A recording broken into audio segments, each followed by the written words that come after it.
Hello and welcome to the Irish Hunting Podcast, the no bullshit podcast for the outdoor enthusiasts.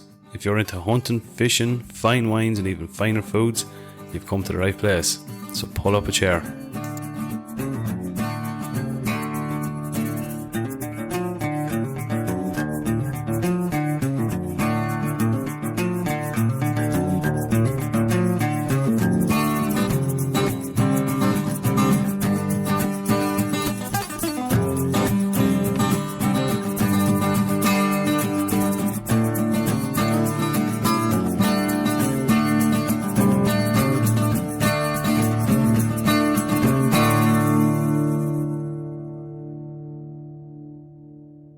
Hello and welcome back to the Irish Hunting Podcast. On this, our 50th episode, we're going to be looking back over the past 50 episodes, some of the highlights, some of the characters we met and some of the amazing trips we've had over the past 50 episodes.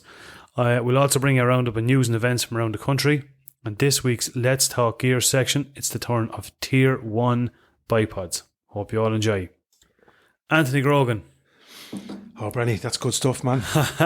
Episode 50, lad. Cheers. Cheers, lad. Good luck. Good luck, good health. This is a beautiful drop of 15-year-old redbreast sent in to by a very, very a good friend of the show and a good listener of the podcast. Nice drop of. It's a birthday celebration. Fair play. Birthday celebration. Thanks a million. Thank you very much. I won't name you because you know who you are. Thank you very, very much. Thank you very, very much. And that is nectar. Nectar. This is the best of the best, man.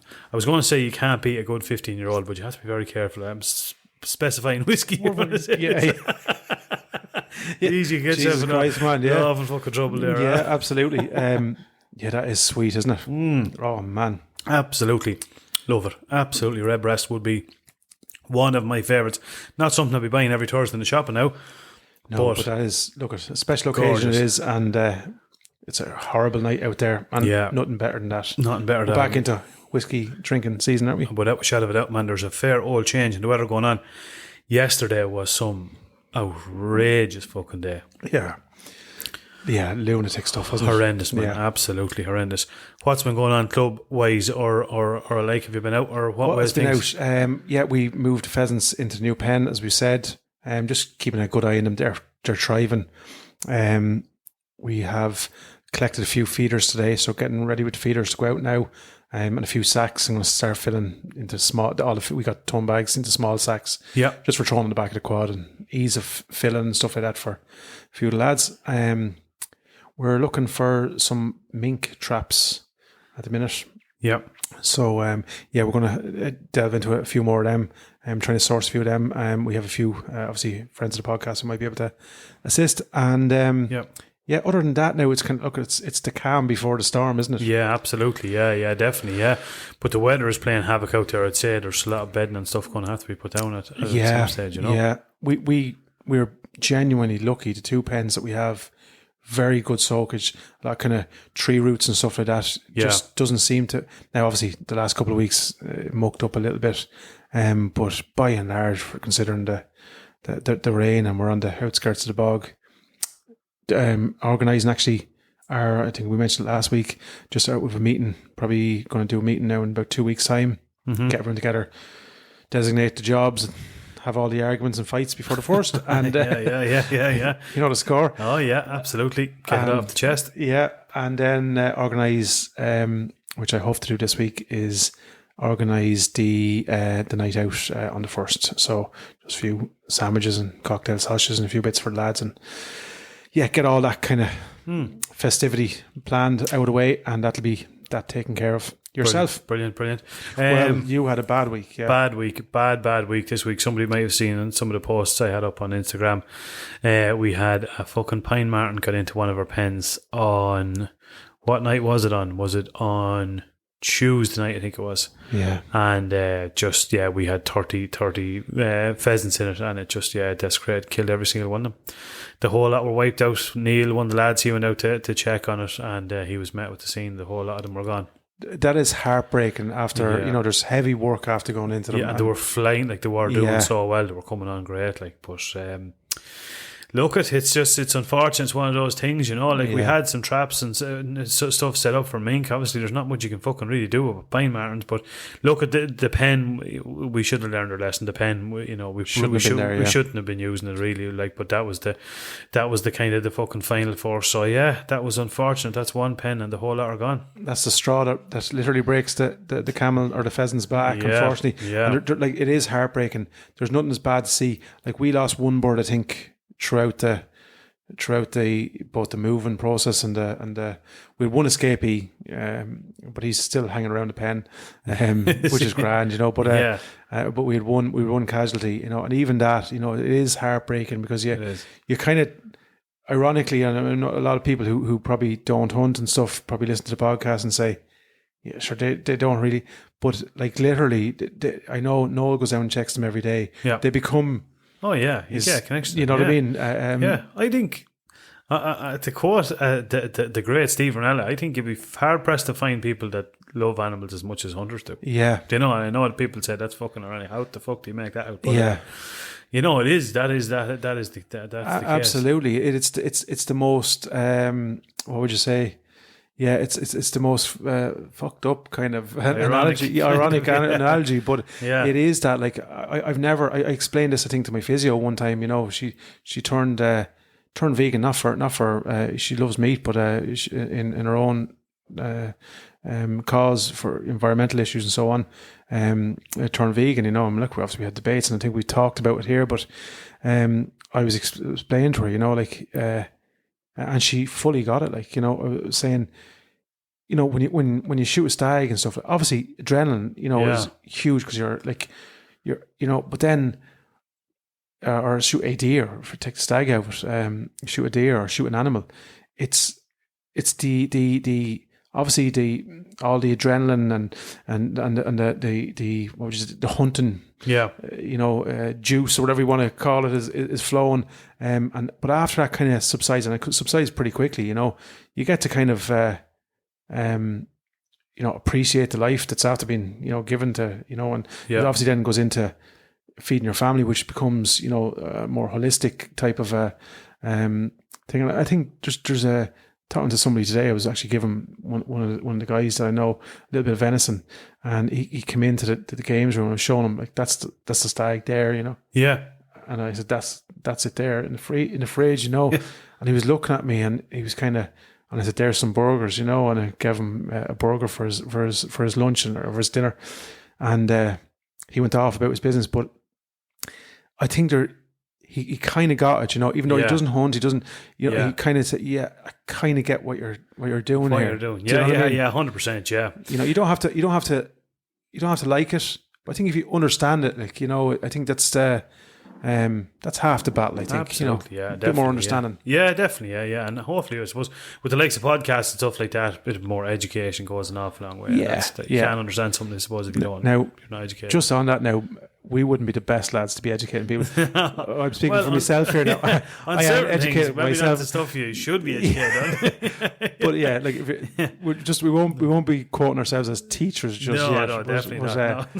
But yeah, no, I think we do it in a more, what would you say, less scientific way. Yeah, exactly. Yeah, like we said at the start, no bullshit podcast. Yeah. But that was our week. So yeah, pheasants, a lot of them are going out this weekend. So yeah. Come here, are you going to replace with adults or no? It's too late in the season. No, it's too late now in the season, man. The plan is done. So yeah, look, lesson learned. We'll it'll be down to probably one pen, I'd say, or two anyway next year. So yeah, that is unfortunately that's the way of it. So yeah, the lads are going to be letting them out this weekend. I'm not around this weekend now, but there's a good crew of them going out. They're going to be releasing a good few of them and filling the feeders and dotting them around the club and all that sort of jazz. So yeah, good stuff. That's what's going on there, I think. Yeah, good stuff. And so it's all systems go. I think. Looking at pictures throughout the country, everyone's in the same jazz now. We're getting near the tetchy time. Yeah. The 1st of November. You're going out obviously the 1st of November. I am. Yeah. I am absolutely. Yeah. And that's another what would you say, Christmas moment, I think. Yeah. I love these kind of.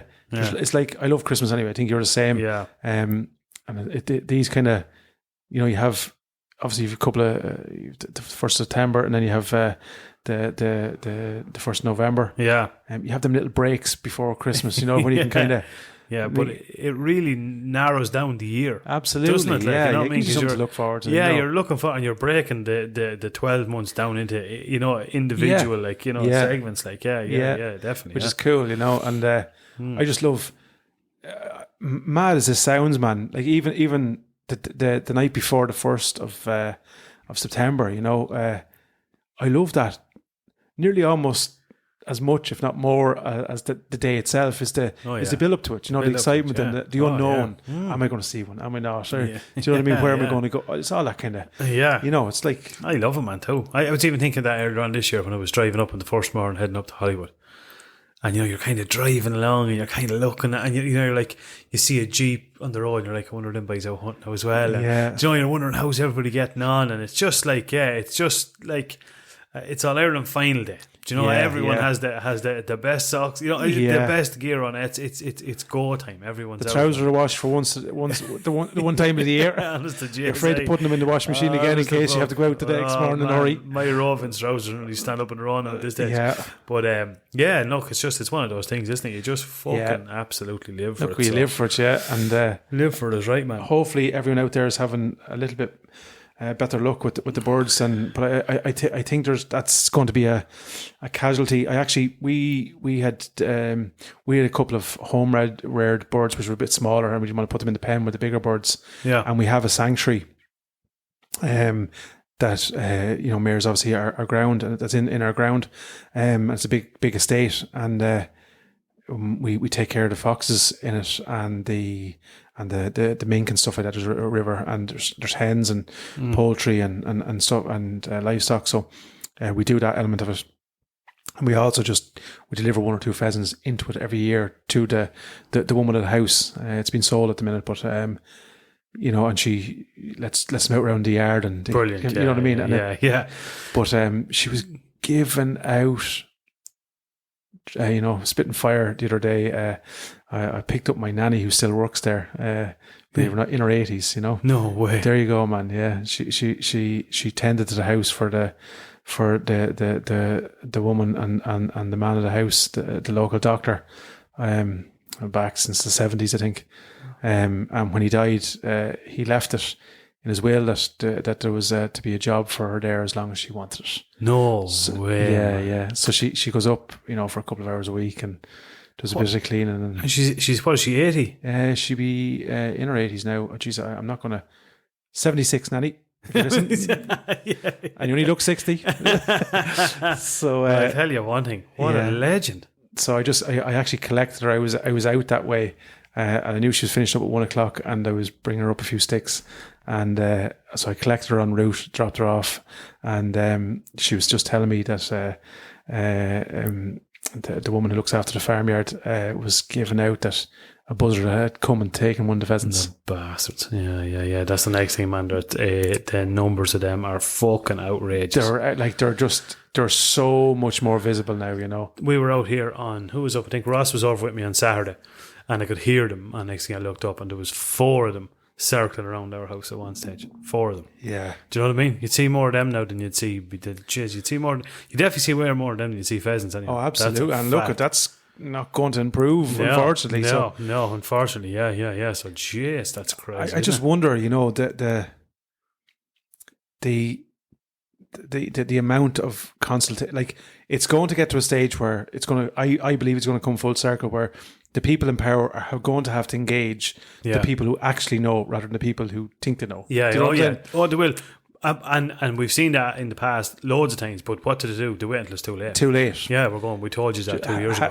How come there's no pheasants in the countryside? There's all the boys shooting them. Yeah. No, it's not. No, it's definitely not. Fucking that. The reason you've seen them in your youth was because there was loads of people shooting them. Yeah, exactly. Yeah, ironically. Yeah, that's the truth. Yeah, it's the truth. We've said that. Yeah, we've said that. But we've always said that. Like, if you're, you know, down a country road and you see a gorgeous pheasant in all its glory, well, you want to thank your local gun club because only for them, you would not see wouldn't it. be there. Yeah. Wild or otherwise. Absolutely. Yeah. I've seen a lovely. Where did I see one? See one today, just nipping into the ditch. A lovely black one. Oh, nice. He was black with a a green kind of kind of almost melanistic. yeah, like, but it must be some sort of a crossbreed, I think. Yeah, we have a good few of them this year now. Yeah. There's a name on them. There is a name on them. I can't think what it is. Shane O'Neill. Ken Dance, he'll know. Yeah. Yeah, there is a different name on those actually. Yeah. I love the Scotch. If I can get a Scotch this year, I want to get stuff. I just think they're the most beautiful colour. The colours and the real kind of regal looking as well, aren't they? Do you know what I mean? Are, yeah. Cock of the walk. Yeah, literally. Yeah, they really are. Yeah. But look, best luck to everyone who's going to release or is going through the process of releasing them now. So and just a little thing on that. This is a weird one. I don't know if people share the same opinion. It really pisses me off. If a fox had gotten in and mowed them, for some reason it wouldn't be as bad. I think it's A, because I can actually get him and I can shoot the fucker. Yeah. And B, he's eating them. Like, he's actually, you know, he's not like a fucking pie marn. We can't do anything about them. No. And they just go in and just kill them and then fuck off. It's just... Yeah, and I think the fox, you can kind of say to yourself, well, I was a little bit to blame for him because I didn't control the... you know what I mean? 100%. We didn't put in the work. No. But the pie martin, there's fencing and stuff like that. And one of the guys actually told me today what they do down in their club is they leave a little handheld radio on the pen. Oh, yeah, absolutely, yeah. Radio 1, what are you talking? Yeah, well, it's funny you should say that because there's people out near our gun club and they have hens, and you'd be out and like I do feel for the fucking neighbours. They would have a fucking radio blaring at 2 o'clock in the morning, and one lad says, yeah, that's what's for us to keep pine martins and stuff away from the head. Now I mean the nicest, you would be a kilometre away from the shot to hear the shot going, like it's like a fucking disco, you know. So look, it must work, man. Honest to JSI, honest to God, yeah. We do a bit of news. Absolutely, I'm going to kick it off. So this is one that we saw on the old Facebook there this week, and imagine, would you just believe that now? The minute I go to actually get it up here in front of me, it seems to have disappeared. Bear with me now here. This is something that I think it's an annual thing, or it seems to be lately anyway, isn't it? Yeah, it's on the Wild Deer Association of Ireland page there on the book face, if anyone wants to get it. Yes, we have her now. So this is just a little paragraph up there about an event that's coming up, and it is their annual Rut Walk. Takes place on October 14th. The meeting place is Dina Lodge inside the park. Now, I'm not actually sure where that is, but you can Google that and find out where that is. I think it's down south anyway, down Kerry direction, if I'm not mistaken. Now I could be wrong. Yeah, and it says to get an introduction to the park from one of the National Parks and Wildlife Park Rangers. He'll talk all about deer and related matters. And then when it's finished, there'll be a questions and answer session, after which you'll be given the opportunity to hear, see and photograph the deer. So that is a cool thing to do for all hunters. Like, I think that'll be a class. If we were free, I'd love to go down and see that. I think it gives you an opportunity to enjoy the moment and not be focusing on how can I get myself in position is he going to bring it. You know what I mean? You can just you can just enjoy it. But yeah, Wild Deer Association of Ireland, have a look at that. 14th of October, Dina Lodge. Get into it. And it's really cool. I think if I am not mistaken, I think that is. It'll be predominantly about obviously our native reds. It must be Killarney, so is it? Yeah, is it must be. Park? I think I'm almost sure. Yeah. Obviously, I think they'll talk about all the deer species, but it's really cool. I think we probably don't appreciate them, but the lineage of them animals go back. You know, go back a long. I'm not going to quote dates. I've read them, but I can't rightly remember. Yeah, and they're pretty cool. Just reading about them during the week, actually, obviously the biggest heads, and how they've kind of developed to be bigger and bigger as through nature and natural selection. Then obviously the bigger heads was kind of down through the years have been more attractive to the does. So, and it takes a huge amount of energy to grow. Because it's one of the fastest growing appendages, I think. Yes. So. And gets pretty huge, obviously, and then they shed them off and go again next year. Mm-hmm. But it's really attractive, obviously, to the female species. So the bigger ones were getting more successful with the mating, and then obviously it's always the way, isn't it? It's always. So we're blessed, man. No fucking antlers. Ladies need to learn. It's not all about the sex. So and that's down through the years. That's fucking happening. And then obviously that's why we have the big heads. Predominantly doing. Even though in a fight, Yeah. they're probably more of a hindrance, because the fucking weight of them, and Absolutely. a little spiker do you as much damage as one of them. 100%. Yes. Yeah. So and then they obviously shed it during the year then for feeding purposes, because they're going through hedges and bushes. That thing hanging out here is not the most ideal. That's what you see. You've seen a lot of them getting trapped and stuff lately, don't you? Yeah. Actually, did you see that one of our listeners sent us in? He actually freed one of them during the week. Did you see that? I think was it a red deer? Was it? It was. It was Peter Ford there. So sent us in a little stag. He came across and he was tied up in a fair play to him. He went in with a little Creepers, I'll tell you one thing. Yeah, it was a big animal. Yeah, Peter, good stuff. That's great to see that, isn't it? Yeah, exactly. Brilliant. Man. Promote exactly. That's fantastic. Yeah, so, that's the little bit of history there. Sorry, we're still on the news. The Irish Fly Fair. I think we've mentioned this a couple of times, but again, just to remind everyone, 18th to 19th of November 2023. It's Saturday 10 a.m. to 5 p.m. Sunday 10 a.m. to 4:30, and that's in Enniskillen, County Fermanagh, in the Killyhevlin Hotel. Killyhevlin Hotel. I'd say you're They're trying to feck me up with these names, man. I'd say you're not too far off. Yep. I'd say you're not too far off. A quick one on that. If I had one regret this year, and we're going to talk more about the year past or the past previous 50 episodes, one regret that I didn't do enough fly fishing. Would love to have done a little bit more, man. Or, had a bit more. But anyway. But look, we got started this year. We did. Fucking more than we did the year before. Absolutely. 100%. Yeah. And a big shout out. I want to send a big shout out, right? Because Davey Tyrrell, who's a huge fan of the podcast, and Davey, I know you don't want to mention, but I am going to mention it because you're like a huge friend of the podcast at this stage. But sent us down a fly rod and reel, a couple of reels actually, and flies and stuff like that. Brilliant. You know what I mean? What a heard fucking that we started, and yeah, just a legend. Legend. Another legend. Another legend. Yeah. Yeah. Davey, an absolute legend. He didn't fucking bring them in to see him, but don't worry, I won't forget about that. It's one fly and half a reel, Davey, wasn't it? Yeah. David, thanks a million. No, absolute thanks a million, champion. Another one, this was on another Facebook page, the National Association of Sporting Rifle and Pistol Clubs. It's the 2023 BDMP German Open Action Weekend in Lettemar, Germany from the 10th to the 12th of November. And it says, if you're planning to take part in a German Open Action Weekend, please contact competitions at nasrpc.ie.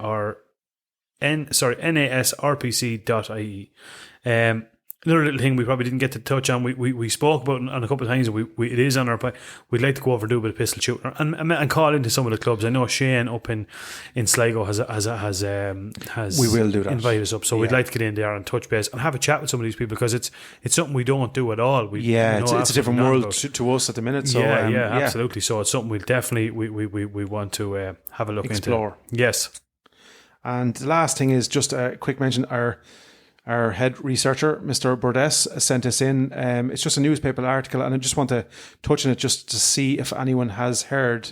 It looks to be in the Independent, if I'm not mistaken, but I could be wrong. Either that or it's in the Evening Herald or the Farmers Journal. But it looks like one of them.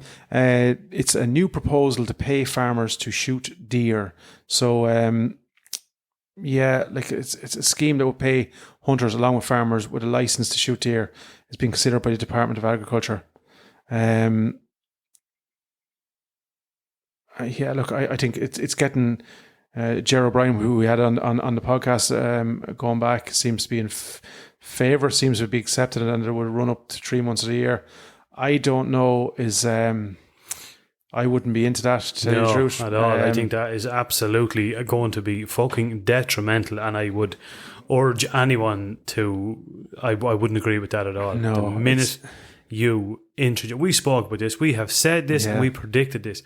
The minute you introduce money to it, money changes everything. Yeah, absolutely fucking everything. And look at. And do you think it's going to be just licensed people that's out there hunting them? It won't be. Even if it's a. Say you have a deer license, and there's no, might as well talk about this, because this is happening. There's no point in fucking dusting this shit under the cover and saying this doesn't fucking happen. What's to stop you with a deer license? Yeah, you have a deer license and you can hand in your deer or whatever like that. What's stopping you getting 3 or 4 of your mates there to have fucking 2 trees and thermals and the whole lot, to go out in the night there and get fucking 20 deer out of it and split the money? Yeah, not a thing in the world is stopping that from happening. So I would be staunch against that idea. It. Yeah, I think it's against our ethos. It's against everything we stand for here. Anyway, I don't think. I have no issue, right? Like, say for instance, I I was lucky enough to shoot a deer. But do I stop hunting? No, I want to still hunt, you know. Yeah. And if I come across, and I'll shoot that deer, you know. And then I've the dilemma. Then, well, do I put another one into the freezer, or do I go into the game dealers and hand it in? Yeah. But I'm not saying this from personal. I'm just saying I've no issue with that, because, for instance, if that you know, it covers the couple of rounds for the year, somebody's making use of it. There's meat. Absolutely. But like, what's going to happen here? Like, they're going to be going in with just heads of deers, you know what I'm saying, and carcass left lying around or something. No, absolutely. It's not, and maybe they're going to say no, we won't be doing that or whatever. But as you said, it changes everything. Hunting is supposed to be for the ordinary man and woman. The associations, and I'm talking about all of them. Yeah, they were set up to represent us, not to govern us. Do you know what I'm saying? Yeah, absolutely. To represent us, to represent the ordinary, and we need to remember that. Yeah, we need to remember that. Like, we're all ordinary hunting men. Just because you're the chairman of a club, I'm speaking for myself. And yourself. Or the chairman of the NARGC, or the chairman of Wild Deer, or chairman of Country Sport, or whoever. Your job is to represent the ordinary hunting man and woman. That's it. Yes, absolutely. You know what I'm saying? It doesn't give you, and shouldn't give you, any kind of, you know, God-given right to sit at a top table somewhere and engage. Obviously engage in these, but make decisions that are what I believe is going to be detrimental to hunting. If you have a situation where it's always a case, it's not for financial return. No, sure, our pheasants, case in point, sure, like, it costs us more. I shot fucking 2 pheasants last year, or maybe one or two. I can't remember, but less than 5. I'll leave it to that way, right? Yeah. And I paid my membership. I guarantee you, man, it would have been cheaper to buy fucking roast pheasant in Lidl's, you know what I'm saying? Absolutely, yeah. Do you know? Without a doubt, yeah. And that's not taking any of the time we put into it. No. So it's not for financial gain, nor should it be. No, absolutely. I'm telling you. And I think it's a real Irish thing again. They're jumping on this fucking bandwagon about the deer issues. If you want to reduce the deer numbers in Ireland, extend the season. Extend the season. Yeah. If you want to really make a difference and you want to reduce numbers, extend the season.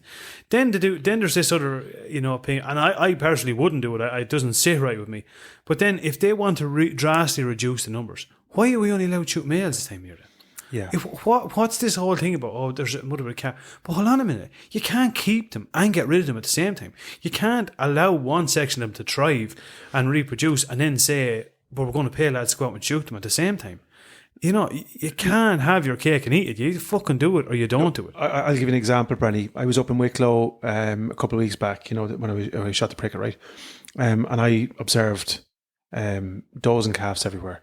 There was calves grazing, man. So they are essentially self-sufficient. There was no reason that, now, obviously, they were still feeding from the mother, I would presume, but they're grazing.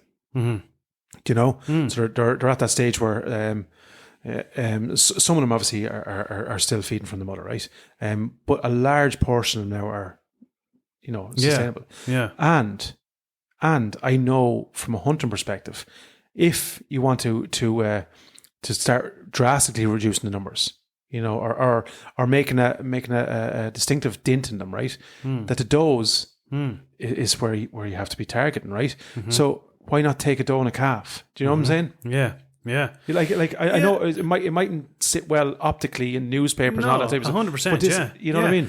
And like you look at, like, the Department of Agriculture are having this meeting, right? And what's the main thing is because, right, obviously, the spreading of TB, or the damage to agricultural land, or the damage to pheasants, or the damage to hedge growths. Yeah. You know, the effect of that. So it's not that they're trying to create a healthier herd. That's not being discussed here. They want to reduce the numbers. Yeah. So the only way you reduce numbers is kill more deer. Yeah. It's as fucking simple as that. So you can't say on one hand, right, we need to kill more deer, but no, we're not allowed to kill them. Yeah. Do you know what I mean? Something has to give. There's only a certain amount of people that are going to hunt this. You might get a slight increase. You might get an extra, you know, couple of hundred hunters that'll take, you know, a couple of head each out.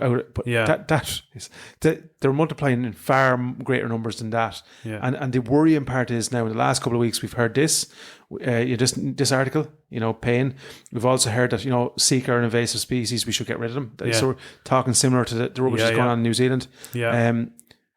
And that's not good for. And then we heard as well, they're interbreeding with reds, and that's going to decimate the natural red population and stuff.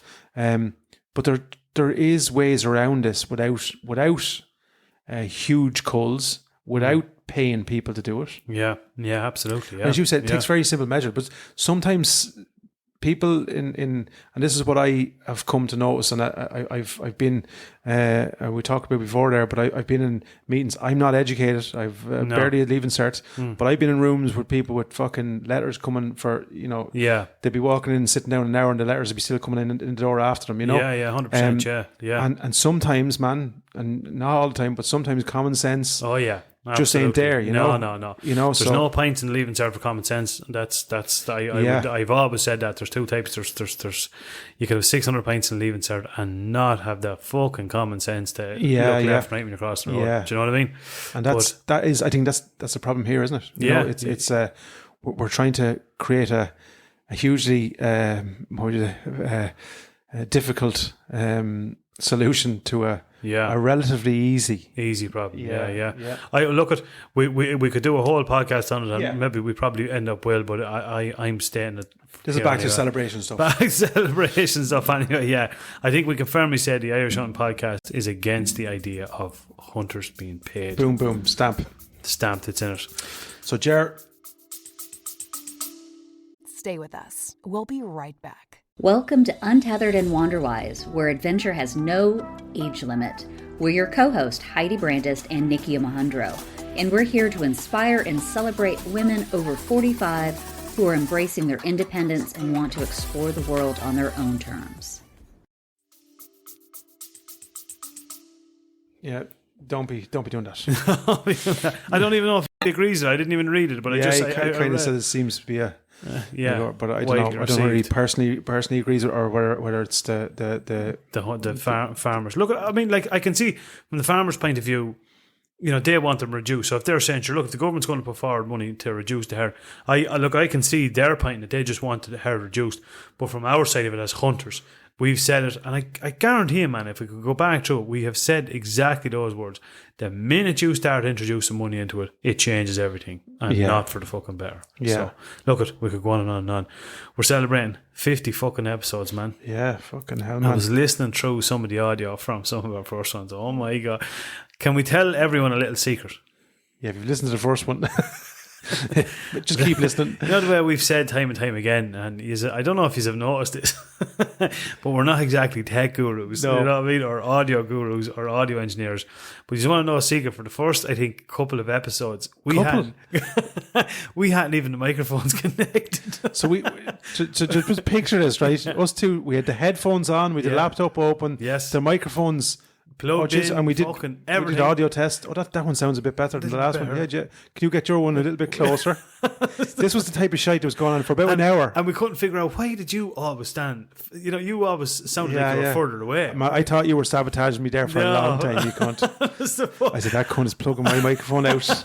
I kept saying it's just not picking you up, and I was like, maybe if you talked a bit louder. But no, we had everything plugged in, but we hadn't properly connected to the laptop.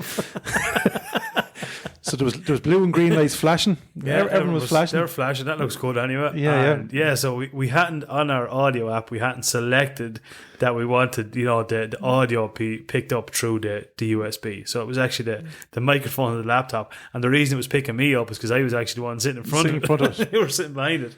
So and we even tried. Remember, pushing me further away, thinking maybe my microphone interfering with your microphone or all this stuff. Oh, jeez, it was horrendous. We thought it was the room then. Yeah. We thought it was the shape of the acoustics of the room and everything. I remember we went down to my office one time. And it was way better. Brilliant. It was because you were sitting beside me. I was sitting right beside you in the laptop. It was mental. Oh my God. So, as bad as our people might say it still is, it's fucking after coming on a long way. Yeah, we've come a long way, man. Come so you've taken us 50 episodes. 50 episodes. We got there. Look, we don't have a high cost production to it. This isn't the two Johnnies here. We don't have a back. It's just us two egots. Yeah, and I'm sure the two Johnnies fucking started where we were. So. Absolutely, man. Without a shadow of a doubt. Yeah, I think is one of the boys. I could be wrong now. One of them likes a bit of.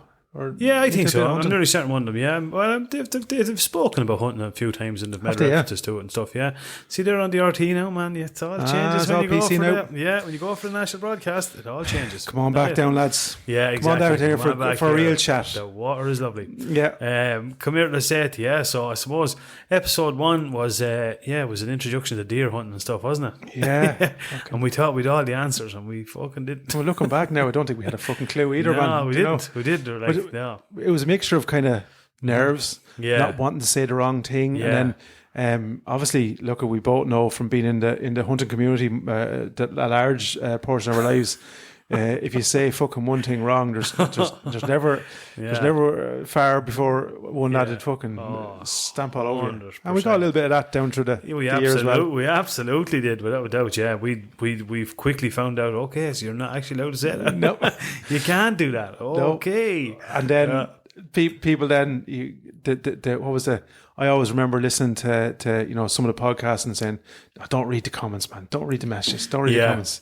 So what do we do? Read every message. Every fucking one of them. Yeah, I remember one night in particular, you were getting stick over. Was it the fish or something? Yeah, or something. And I was looking at it. I was like. That emoji, I was just like sitting there with the popcorn because it was you that was responding to me. I was there, you were responding. I was there eating now, and it was going on so late into the night, and everyone was like, "Jeez, this is getting fucking heated here." What's going on I'm here? telling you, it was. Yeah, so don't do that, and definitely don't do it when you're drinking either, man. They never tell you about that when on the won't end well. No, fucking especially end well. Man. My wife will tell you I'm like a dog with a bone, man. Yeah. The wrong person to be on that. Yeah. When you get something into your head, but that was the first. I think episode. I can't remember what episode 2 was. I like when I think back 50, I think I'm forgetting half of them. What did we? You know what I mean? It's hard to believe we're actually at 50. Like it's crazy. I can't even remember half the ones we done. Like, do you know what I mean? Just, the reel this morning, the flick through the kind of the thing, and like that. I think it was episode. We did a second part of deer hunting. Then we did the pheasants and stuff like that as well. Yeah. Introduction to pheasants and obviously our first guest I think was Kimmy, was it? Yes. Yeah, it was. Yeah, that's right. Yeah. So big shout out to Kim. Kim was our first. Yeah. Down in the house. Down in your house, yeah. Coming up to Christmas. Was that the night we couldn't get the audio to work? Was that fucking 2:30 in the morning? That was exactly the morning. Was it that night? Yeah. Oh, be the Lord, yes, man. That was outrageous. Like we had the whole podcast done. Yeah. And the audio was broke. No. It didn't fucking save or something. But Kim's part was done properly. Kim's part was done properly. But then it was after that we could not get it to work. We recorded it about twice or 3 times. Yeah. We had it all done. Yeah. Remember? And then we listened back to it. Which is a stupid thing. Should have thrown it up and pretended we didn't know. Well, not even that. We should have done an audio test before we started recording it, which we do now. But but it was getting like, so we were well into the mid and I think it was 2:30 we wrapping up that night. Yeah, you were actually nearly falling asleep. I remember looking at you on stage and your eyes were just like, what we're talking about. I'd love to actually listen back to the second part of that and see how disinterested I was in doing that podcast. Everyone should go out hunting. It's great. If you fucking want to. You know something, I don't even care. Do whatever the fuck you want. Yeah. Take up swimming or something. It's easy. Meditation.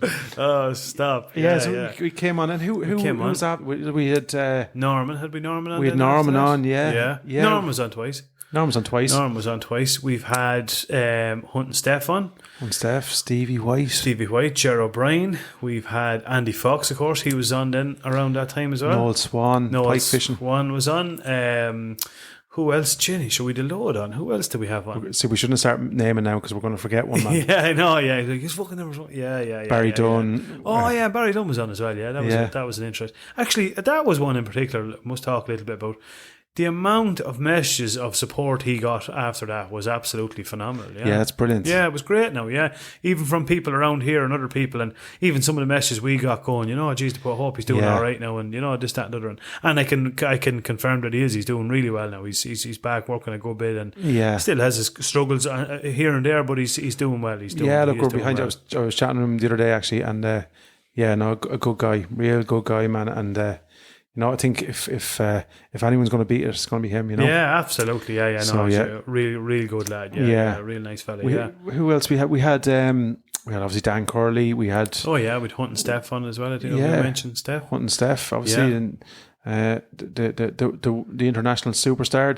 We had Pádraig Breen. Yeah. Oh, honest to God, yeah, we Pádraig on as well. Yeah. We had Fran O'Toole, Mountain Knives. Yeah, the bowl George Burdess was on as well. George Burdess and fly fishing. His love for what is it? I remember that going. Oh, the Irish Fly Fishing Association. It was one of them. It wasn't. It was the Inland Fisheries Ireland. Oh yeah. Absolutely mowed them. I was like, geez, I don't think we can say that. I don't think. He's like, okay, well. I think we did this disclaimer on the end of that one, didn't we? Yeah. Yeah. So, and huge. Jack O'Keefe obviously had a couple of times. Jack O'Keefe has been on as well. Yeah, Jack. In fairness to him, yeah. Jack's done some fucking super stuff with us and done some great cook-ups and Big shout out to Jack. He's heading over to Tuscany this weekend to start getting married. Is it this weekend he's getting married? It is. He's going over there this weekend, I think. Oh yeah, to get stuff Saturday. ready. So yeah, big shout out, man, and wishes a lifetime of happiness together. Yeah, he was texting me the other day and he was saying I'm kind of jealous. I'm looking at all the meat, and I said, "You're heading over to Tuscany. You're not fucking jealous." Yeah, exactly. Yeah. Man, I'll give you a vacuum pack full of venison. Yeah, just give me your dick. Just put me in your suitcase. Yeah, honest to God, yeah. Jesus. Super. Yeah. Yeah. It's been a whirlwind, man. It has, man. Honest to God. Like, I tell you, the best thing about this podcast is I suppose the best thing is the people we've met along the way. Like, yeah, we started off this podcast and we kind of said, like, I wonder how big will it get, or how many people will we reach, or we didn't know what was a good number or what was a bad number. But I can't believe how many people in Ireland are into hunting. Like, I wouldn't have thought it was anywhere close. Not even close. It's huge. And then the amount of people from all over the world that's listening, that's like, we get messages like in the droves every single day, and I think we always respond to everyone we can. Like, I don't know if we've ever even missed. Maybe we have, but I hope we haven't. But like, we get messages from people from the four corners of the world going, listening to podcasts and sending us pictures and telling us what it's like hunting over where they are and stuff. And then the people we've met here, the experiences we've had, the invites, the fishing, the hunting, it's just been absolutely fucking brilliant. Like. Yeah. Pat Brennan, there's another one with the dogs. Yeah. Look, I think that's you've hit the nail on the head, Bernie.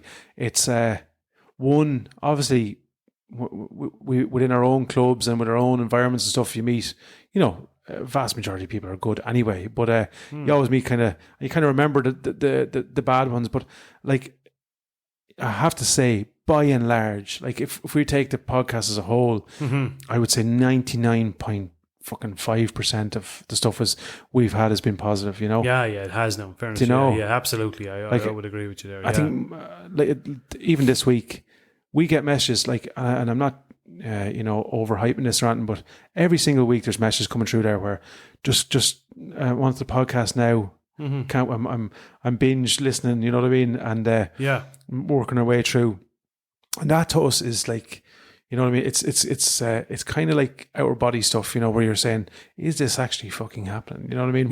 Is there people like we obviously get like a gauge from the downloads and the charts and all that kind of stuff, but that's kind of it's not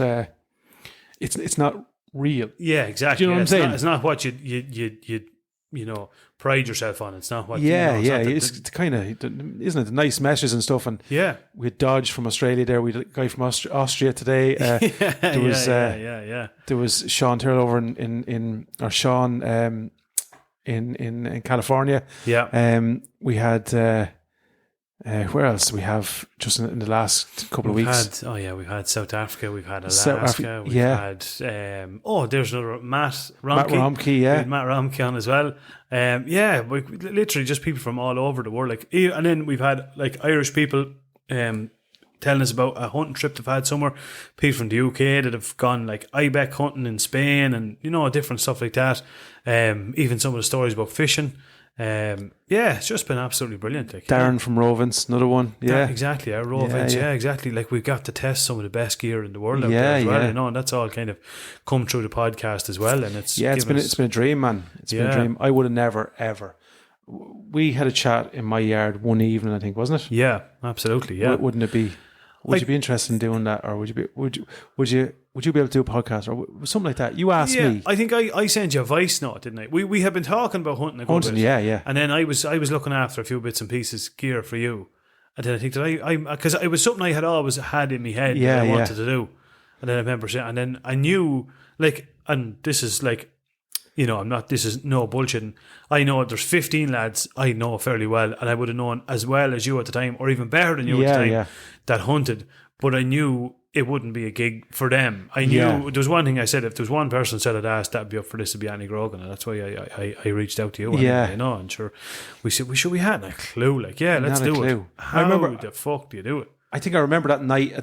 We're talking about gear, and we were looking at mixing stuff, and then I remember saying to you, like, it would have been I would have always wanted to do some, like, you know, I'd be kind of an outspoken type of person anyway, or opinionated. Yeah. Fucking other names I've been called, but like that. Yeah. So you kind of you would have been, as you said, drawn to it. And there's not too many people that would do this. I don't think, you know. No. Not as successfully as us anyway, but it's hard to keep your feet in the ground now, Brendan. Keep your feet in the ground. So and then it just kind of grew legs from there, didn't it? When we quite quickly fucking dove 2 feet in, not a notion between the two of us. And in fairness, man, you figured out that stuff fairly quick. I still have no. I don't know about fairly quick now, but it was through fucking try. I just don't. Man, you're some man to twist them buttons, man. I'd be watching you there, and I don't think half of them even work. I reckon, you know, he has them all super glued underneath the black buttons. He just twists them. Exactly. It's all disconnected, and you think I'm doing waffle engineering over here, but I have a fucking clue. So remember, like, one time, like at the start, for those that haven't been in here, we've got this mixing unit in front of us. I don't even know what you actually call this thing, but it has a shit ton of knobs on it, and you have to plug everything into it. And I know, like, I know 1 or 2 bits on how you adjust some of the audio, but like at the start, man, I hadn't. There's a man, Derek McCraner gave us a good dig out a couple of times, only for him. I had not. I might as well be looking into a field of fucking distance. Like. But I have to hands up, man. Right? There was times, you know, when you'd be rushing in here, you know, on a Saturday in between dropping a young lad to a match or something, and you're watching the clock, and you have to get back out for some sort of a reasonable hour, or late at night, and we'd be doing this. Inverted commas, a sound check, right? Yeah. And he was saying, does that one sound a bit better? And at the end I was saying, oh geez, that sounds great. I wouldn't at all. You wouldn't have a fun. Like, it's grand. Just go. Go. Yeah. Because you had like needs. We have a kind of a reasonable what would you say, schedule now. We do it on the Thursday evening by and large, unless a bomb drops out of the sky. But which helps. But geez, at the start we were doing them Saturdays, Sundays, Monday nights. It was all over. We were coming down and recording one part of it, and then coming back down. Oh Jesus, bananas, man! And then like the gear we bought, we've upgraded some of it. We've better microphones and stuff, but we still have this fucking new. And I'm telling you, when we're changing, I'm shooting it. Oh, absolutely! I can't wait to shoot this fucking thing. But remember the one microphone that's there? I still never sent it back. But remember that bastard, Fiok. You get 20 minutes in, and the next thing you just this waffle, bang, and then the whole podcast will be shagged. You'd have to start again. Oh, for fuck's sake! Yeah, but that's been what's been the highlight, Brenny? What has been the highlight? If you were to bring it down to what is there one part of it that I enjoyed more? I'll tell you now. This is probably an unusual one, and I don't know if I ever said it. If there was one part of it, if there's one event or one thing, would be the fishing trip in Galway. Was it? Yeah, it was, man, because it was something I'd never done before. I really, really enjoyed it. I'll tell you what it was. It's one of those things, right? And we've all done them in life where you've done something, you're processing it kind of immediately after, and you're thinking like, oh, you know, the rough seas and stuff, and the stuff you're like, oh fuck, I wouldn't do it again. And then as time goes back, you look back on it and you think, I really, really enjoyed that. There wasn't anything about that I didn't enjoy from start to finish. I think it was the bringing together of us. There was kindred spirits in inverted. I think everyone was pretty much the same. Yeah. Kind of no frills and No frills at all. It was a totally new experience. It was stunningly beautiful. yeah.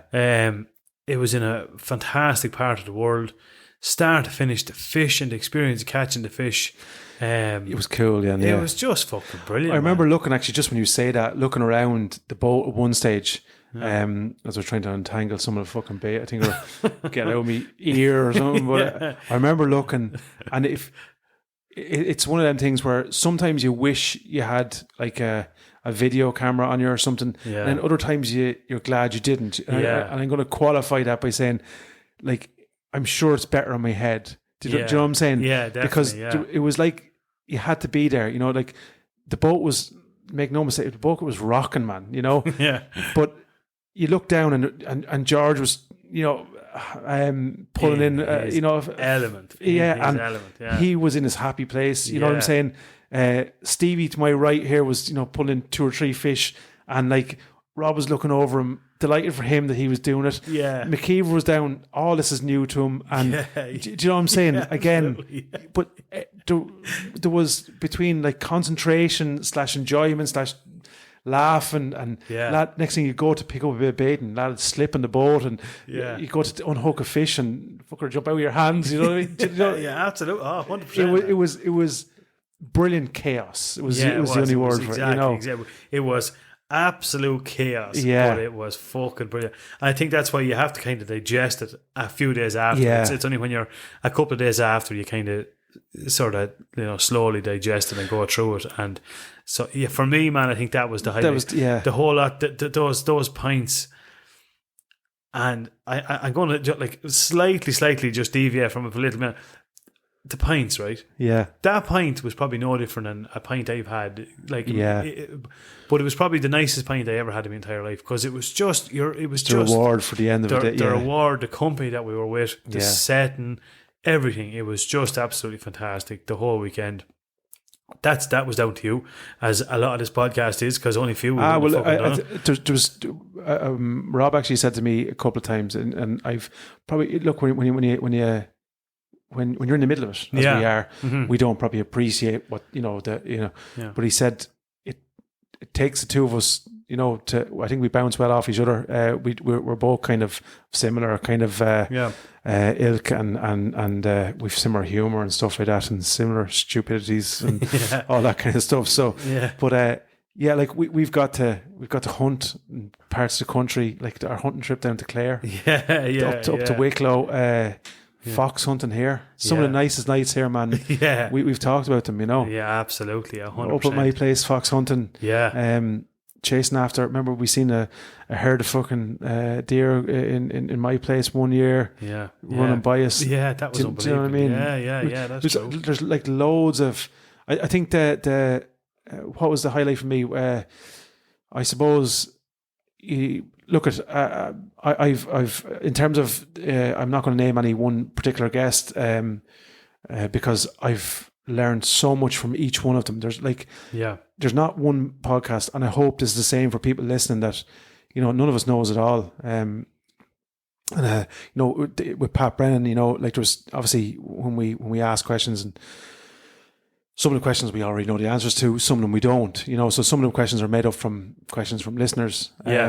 And Yeah. other ones are, you know, because regardless of how good a hunter you are or how experienced you are, there's always a day that'll teach you something. Do you know what I mean? What to Absolutely. do, what not to do. Yeah. And I look, there's probably hunters out there who pretend to know it all, and look, congratulations, you do. But I'm not one of them, and I'm just delighted if I walk away from a podcast with a snippet, or Yeah. I'm using some of the stuff that Pat has told us with my little dog now at the minute, you know. Yes. And observing and do, you know what I mean, and Yeah. and taking my time, whereas I would have rushed in, you know. So Yeah. if I learn nothing else, that's a huge element. Yeah. I think some of the Clare trip for me, I think I have never laughed and been so tired in all my life. yeah. You know, remember you was fell into the bog incredible. hole, and then I think we took the Yeah. video where you emptied the rubber boot, and like when I say I was in stitches, I was like, some of the best laughs. Like it's, and I think that's what hunting should be. It should be tough. It should be hard to do. Yeah. But it should also be a bit of crack, you know? Yeah, 100%. You have to have a bit of crack. Yeah, definitely, yeah. Breakfast roll in the shop, remember? Yes, I do. 100%. I remember every bit of that, man. I swear to God. There was like, that even, we spoke about it before, like there was times in that, like I was thinking like, jeez, are we ever going to get out of here? Like, yeah. You're literally going like, this is crazy. Like, what are we doing here at all? Like, we came back from, like, I think we tried to take a little bit of a shortcut, man. Yeah, and it was... Oh man, it was up to the knees in water. You'd walk to a section and then you'd end up. It was probably 4 times longer because we went, as you say, in a way we thought was shorter, but like every couple of meters we'd have to deviate from that by about 10 30 meters. Yeah, exactly. Yeah, to try and get back onto that track. So it was bananas, and we'll probably do it again this year. Absolutely, yeah. But it was epic. I think that was, for me, that was one of my standouts, and there's been a couple, or not a couple. There's many. We went down to Adair Springs, fly fishing, never held. Yeah, that was that was another thing I absolutely loved. And funny enough, a lot of the similarities, man, are like fishing. Actually, believe it or not, ironic as it is, because it's not something I would have pushed myself into a lot. So it was a whole other new experience, and I completely actually forgot about that, but Adair Springs was fucking brilliant. And I've probably held a fly fishing rod in my hand longer than I have a normal fishing rod. Yeah, and that'll tell you. Like, so this year I've quadrupled, or I don't know, by 10 the amount of fishing I've done. Because I hadn't done any, so that's added something to my repertoire. Small repertoire it is, but no, but 100%, yeah. And here's a huge memorable. There's the IHB challenge last year, the 24 hours, and I hope it's going to be bigger this year, right? Yeah. I hope more people get on board. Fucking hell, man! I enjoyed that actually too. I think back and that was kind of like. That was like a miniature 1st of November or 1st September in the middle of the whole season. I absolutely, that was brilliant. And that was I think that encapsulates it all, because the whole thing, right? The weather was against us at the start, right? Yeah. The morning. He got pissed wet. And then I remember having ham sambos in the van, myself and Rob, and a cup of tea. Yeah. And a bit of mustard on the sandwich. And then just now the simple things, right? And that just put a bit of heat in the bones. And then like realizing then at 10 o'clock in the morning, we had not even touched the surface of this fucking challenge. And it was, I remember coming up the field at 7 o'clock or 7:30. I was 6:30, but making my way back to the van, but it was dark. Yeah. And the field was ploughed and it was wet. And my boots were just like, they were gathering more and more weight every fucking step, and it was uphill. And I'm not lying, man, if I was close to a tear, Do you know what I mean? I know, yeah. But I remember getting to the top of the hill, and Rob actually picked me up at the top of the hill. He had collected the van. He was gone one side, I was gone the other, and picking up, and I was just so late. And we got in, and I took a picture there and then coming in, because I've never been so happy to be home. Wet, tired, but just like, and look, me and him didn't complete the challenge, nor did you, but I don't think that really mattered. No, it was the whole, because fuck me, did we try, Oh man, hardcore. You stayed out all night as well, like all fucking night, man. But like, that's what we wanted from that challenge. That's what it was all about. Like, we all kind of, we weren't, we didn't want people to half-arse it. We do it, get the fuck out, push yourself outside, because the reward is far greater than what you get from the rest from not doing it. Do you know what I'm saying? 100%. And like, I think it's that whole thing. Like, to be able to say, I actually, like, there was 3 species there that I had to get, and I got them. I think there's that thing that's engraved in us as like hunters. Yeah. Do you know, it's to say, well, I was put to a test and I fucking aced it. I got it. If it ever went back to it, I'm sure we'd be fine. Yeah. Do you know what I mean? That's the thing. It's like proving that I can do it. Well, it's going back to what I said there, about learning, like, there's so many things I do different this year, you know, because of the way the challenge went, Yeah. and what where you'd start fishing where you go for the fox. Yeah. Do you know what I mean? It's or what time you attack each bird or each species. So there's so many things you change now. That still mightn't change. You might end up with nothing. I know, but at least you have a plan. Yeah, and you're pushing the boundary all the time, and you're learning. You're always learning. And it's I've done more fox hunting this year, I'd say, than in the previous 10 years. Yeah, absolutely. Yeah, 100%. Yeah. I agree. Like definitely with the challenge. Like this year, and I can't wait for. I'll be doing it a little bit differently. But no different. We push. We get up at. I think, say it started at 6 o'clock in the morning. Yeah. So for 6:10, head torches on, we were on the bank of the River Boyne and fished. I never forget it. I went down, I think maybe the day before, to Wild Hunter. And I'd always been heard of Ricky DeRoach, this spinner, everyone that knows what it is, and dynamite for pike. So I was like, fucking down, it was like €16 or something. I was like, boom, that's the one for me. Had a new rod, reeled the whole lot. Happy days. First cast, man. Very, very first cat. The complete wrong side of the bank, stuck in a tree. Gave it one tug, the next thing just Ricky's gone. Line broke. Ricky was gone. Never to be seen again. So I was like, well, this is not a great fucking start on you. Fished away for a couple of hours. And then it was kind of like, you're only 2 hours into, but kind of panic sets in because you're kind of going, no jay here. Okay, let's move on to the next one. Then, where did we go then? Then we went for where did we go then? We went for, I'll tell you what we did. We went for the pheasant then. Yeah. And then we got the pheasant. Then it was like, right, it's still daytime. Let's go. Went to a fishing shop, got fucking dead bait and a load of different things. Went to the canal, fished away for a couple of hours, nothing. Back out, says, right, let's go and get our fox. Out, got our fox quick enough, wasn't too bad. And then looked at the clock and it was like 10 o'clock at night. And I looked at Ross, I was like, we just go back to the canal. And we fished until 3 o'clock in the morning until we couldn't feel our fucking. We were in actual physical pain. Yeah. And then we just had to call it. But like that, I absolutely enjoyed every minute. Yeah. And I hope this year it'll be. I think it's going to be an awful lot bigger this year, to be honest with you. Yeah, I think so, man. And look, I think there's nothing about it that I'd change. I think it anything that challenges it physically and mentally, which that did. Mm-hmm. When you like, I remember what I ate that evening. Do you know what I mean? It was that. Yeah, absolutely. You know what I mean? Because you were, I felt, even though I had essentially failed the challenge. You didn't. It wasn't about really that. It wasn't about. It was about competing in it and giving it your best shot. Yeah, absolutely. Yeah. And knowing that you've left nothing. No. You've done everything you could do. I actually remember at 2 o'clock in the morning, reaching into my pocket, and I remember I had thrown in, because it was Christmas, I had thrown in a handful of celebrations. And a few old celebrations got us through the night. Myself and fucking things. The Big Easy. And honest to God, but that was another thing. And then the generosity of the people, and that's been another huge thing. Just to name but a few, for starters, Wild Hunter in Athlone, we always, from the time we started this podcast, they were just so helpful in every way.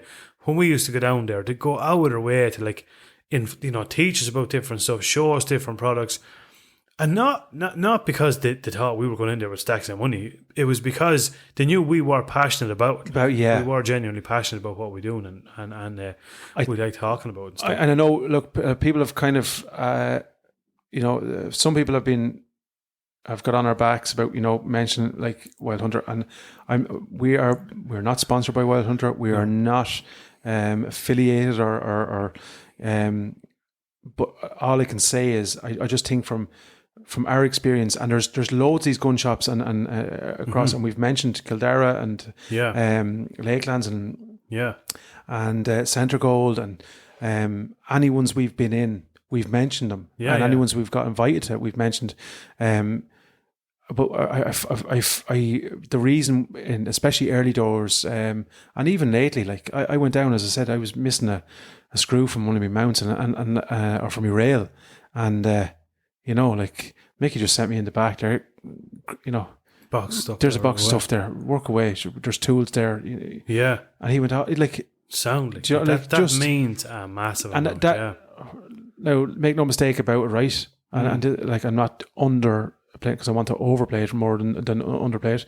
The screw itself, I don't know what that screw is worth. Would it be 10, 20, 30 cent? I don't know. Mm-hmm. But to me, Yeah. at that particular time, It's worth 50 it's fucking 50 euro. fucking euros. You know what I'm saying? Yeah, definitely. And not alone that, it's to where you start to get it, where the right tread and all that kind of stuff. Yeah. And I could just see, oh, geez, there's about 10 emails now to get this fucking thing. Yeah. And 2 weeks, and I'm going hunt. So like that, I rang straight. No, come on down. We'll have something there. Something there that'll do it. Yeah, And I knew well that he'd taken out another yoke that he have for sale or something himself. Yeah. And give it to you. Yeah, Do you know, absolutely. just to get you going. So, and that's the type of I met Hassie outside and like that again. He was going on his lunch break and he was going to help me. Yeah. Do you know what I mean? Yeah, you can't. There's that's you can't like understate that. Like, that is Brian unbelievable. came out the last day, similar to that. Straight, how's the podcast going? Yeah. Wishing you well. Just they. I think it starts from the top down, but it's kind of infectious. I think they love what they do. They love seeing people getting on, enjoying it. Yeah. Yeah, absolutely. They'll always give you a little bit of a turn at the tail there. And, Yeah, do you know absolutely. what I mean? Yeah, No, 100%. they're not there to. No, and it's it. been great as well because, like, we, for a lot of people that don't understand, for at the start when we were talking about different things and different aspects, it was a fair, like, say there was a week there where. Now, early doors, before we probably officially launched to Let's Talk Gear, but say if there was something that we wanted to talk about or use, we'd have to go and buy it. Like, we mightn't necessarily, aside from the podcast, we mightn't have, so there'd be a week there you'd spend €300 on a, like a rangefinder or something, because it was, we wanted to be able to talk about it and have it on the podcast. And in fairness, like, they've always looked after us, stuff like that. Yeah. They've always looked after us. Absolutely. Fairness, Absolutely. Yeah, they have, in fairness. So, yeah. And not to mention, others, in fairness, like, I've recently went over to Kildare hunting there, over to Nile over there and stuff. And, really a lad he's not just in it to make a few bob. He is passionate about hunting, like, and shooting and stuff. And, he's been, a great supporter of it too. He sent us messages there in the past. Look at anyone we've been to, they have been. Mick as well. Mick just as well. Like, brought us over with the air rifles and, couldn't have been. Yeah. It could have been better to us put on a spread for us and look at your guys as well, Highland Outdoors, big mention to them. They sent down gear, Gowan and Bradshaw, Simmer, So like that's this is it's a community, and I'd be John in Pulsar, and we met John actually up at Wild Hunter on one of the Charmel nights. Yeah, like they were a huge help out to the podcast at the start. Really got behind it, like absolutely, and. John would touch base, on a bi-weekly basis there, how are you getting on, or if there's a piece of information he thought was relevant to it, and huge asset. All these people are, and what I've noticed as well, there is none of this kind of like, what are you doing dealing with it, or very little. There's one or two that probably deal that way. Of course, not the ones we mentioned there, but there's been a few kind of, absolutely the majority of people, especially in the trade, they don't, they don't. There's enough in it for every one of them. So they're not trying to, muscle in somebody else's. This is what we have. This is the products we do. Come down, we look after you. If you don't like it, do you know what I mean? Absolutely, 100%. And that's the way I think we like it as well, Yeah, absolutely. Yeah, I couldn't agree with you more. Another mention as well to I've been down there. Have you been down with me, Lakeland Shooting Centre? No, you haven't been down there yet. No, no. I've been down there. He's close to me here as well. Niall Kerwin, and same story. Brought me in, and he knew like kind of that I was looking for a gun at the time, and he'd take the time to go through. Showed me every gun. I tell him once, I said, like, stop it, because my head says, lad, I thought I knew what I wanted before I came in here. And you really go out of your way. He'd go out of your way to show you the different guns, show you the different options, the different, the pluses, the minuses, and he'd no bother telling you, no, I wouldn't personally go for that. You'd be better off with this, or, you don't need to spend fucking this to get that, so, another lad that, really, in fairness, has helped me out a lot, down and just an absolute gent. When you go in, he'd go always fucking way to help you out, I think the common thread, Brenny, I think throughout, because even myself, I would have been nervous, even before we did the podcast, especially before I did the podcast, because like, especially you take deer shooting, I was new to that gig and I'm new to it. Even fox hunting, I wouldn't be, Die hard. or like. wouldn't have been up to date with all the newest, the thermal gear, and you'd obviously hear about it and stuff. Yeah. But you'd be afraid to really ask about it in case you look like an idiot. You know what I'm saying? Exactly. Yeah. What's the difference between night vision and thermal, or which is which is better? All that kind of stuff, or the different ranges and models and add-ons or whatever, and hand. So and you'd be always. But I found with any place that we visit anyway, and this is just from personal experience, they couldn't make you feel anymore. You're not a nuisance asking the question. Fishing even, especially. Yeah, absolutely. Yeah. Oh, you need this and this. Yeah, definitely. Yeah. I even, like we were touching on it earlier on, I won't mention them, but we did hear a comment back from a certain person who would be well known, say, in the whole hunting community, and it was about a particular episode we had with a bit of dog training. And we heard a comment going back on, geez, you think the boys don't have a clue, about dogs, right? You think that they've done their homework, but we know we're doing something right if we're hearing that, because we're asking the questions that, as like you said, there's a lot of them we probably do know the answer to, but someone has texted in and didn't know it, or do you know what I mean? Just cover all aspects of it. But that's what we want. We didn't want a podcast where we're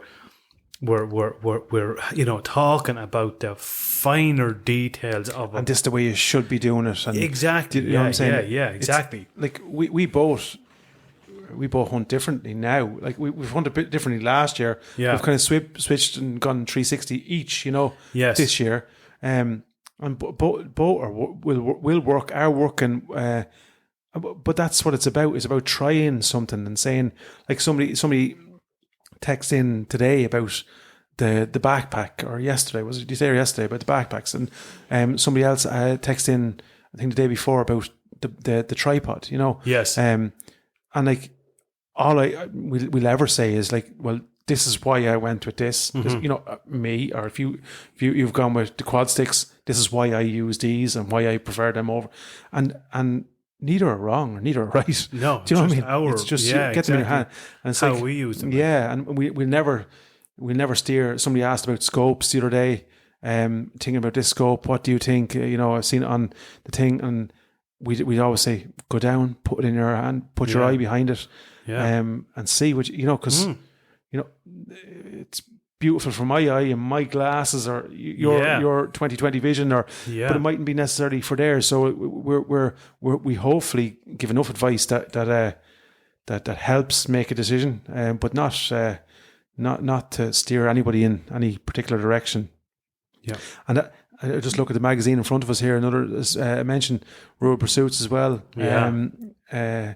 Sean, a huge supporter of the podcast from day one, and look at his magazine. It's going from strength to strength. So, another who would have thought, somebody. This is an auntie of mine asked me today or yesterday. I can't remember now. And she'll be probably listening. But do you enjoy the podcast? And I was saying, yeah, look, I love the podcast. It puts me on my comfort zone.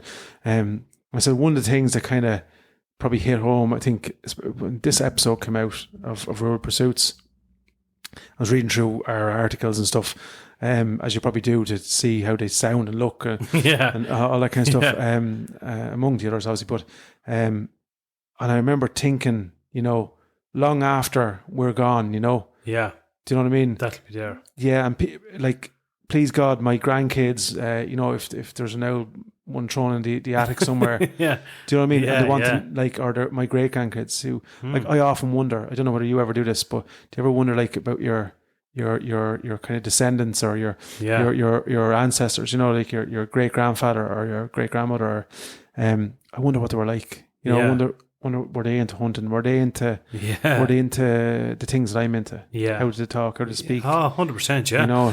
I'd often ask my father, talking about, back in the day when they'd be, his father would have been, and I never got to meet actually my grandfather. He died before I was born, but I would be often asking, did he hunt? Oh yeah, Jesse did. Oh, she'd be out the whole time. You'd love to go, Jenny, isn't that mad? I'd be out trapping, foxes and rabbits and fishing and the whole lot, and you're like, jeez, that's class. That's deadly, isn't it? I'd love to have met him. You know what I mean? And that's or to just to be able to get inside his mind for a couple of seconds. Yeah. Do you know what I mean? Yeah, exactly. Do you know, what way he thought, or what way he think? Does he, do I have any of that? Do you know what I'm saying? Yeah, exactly. Is that where I get my my stubbornness, or is that where I get my bad humor? Or do you know? Do you know what I'm saying? Yeah, you know, like it's 100%, that kind of. Yeah. I was at a wedding at the weekend, and obviously it was a family wedding. A cousin of mine got married, and congratulations to Joan and Joe, and loads of people. You know, obviously I knew loads of people, and I didn't know others. But it's gas. Like, people were coming up and saying, "Oh, you're the podcast lad." Do you know, the podcast lad. Do you know, that's mad. You know, mad. so Yeah, it was cool. And obviously, you know, at the wedding, you said, "Yeah, I am." Yeah, and you'd be trying to maybe make a quick exit, but no, it was good. Like, and I think that's. I look at John Daly there, the fantastic pens, and you know, like all around here we've. Dermot from Clonleam Woodcrafts, another Seif and Leather, Seif and Leather, Ollie Regan, 100%, yeah. Geez, the list goes on, man. Oh, definitely. That's the proudest thing, and I hold it with high regard. Is the letter we got from the Jack and Jill Foundation. We with obviously the money our charity, we divided it, and both charities got 520 odd euros.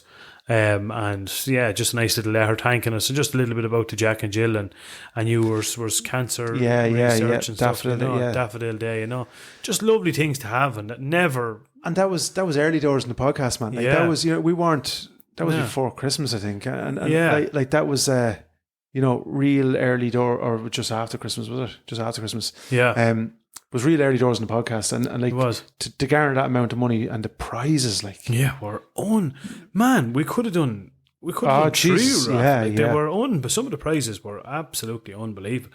The generosity I think there's one common thread we get the whole time, and it's the defining factor of what makes me want to keep doing the podcast is I love hearing off people when people go back and say to us, "Boys, you know, keep up. There's no bullshit. These are normal fucking jaw soaps that hunt and fish. You're not going around with a swanky accent, or do you know what I mean? Hold on a minute. Speak for your fucking self. I can assure you, there's none of us have a fucking posh accent." Well, he says, you know, you're not going around with these fucking, you know, this posh, highfalutin fucking accent with the fucking stupid socks and all this and talking shite. You say it as it fucking is, and I hope that never changes. Like, I think I don't think that will ever fucking. No, I don't think so, man. No, I ain't buying fancy shoes yet. No. But do you know what I mean? Yeah, I know. I do. I like that. I like that part of it. I think it's no nonsense. No. As you said, you describe it.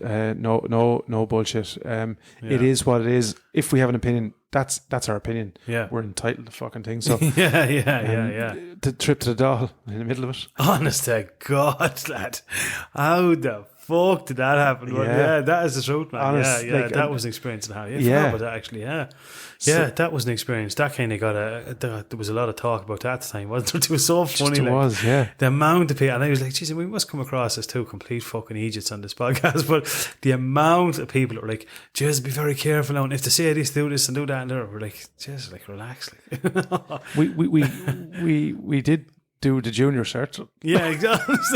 Do you know what I mean? Yeah. If we can find our way up there, I think we'll be. Yeah. But like, you know, I think people talk with these boys are going to go in now and they're going to agree to this, that, and the other. Like that wasn't the and the more we said it, like the more, like we had to actually.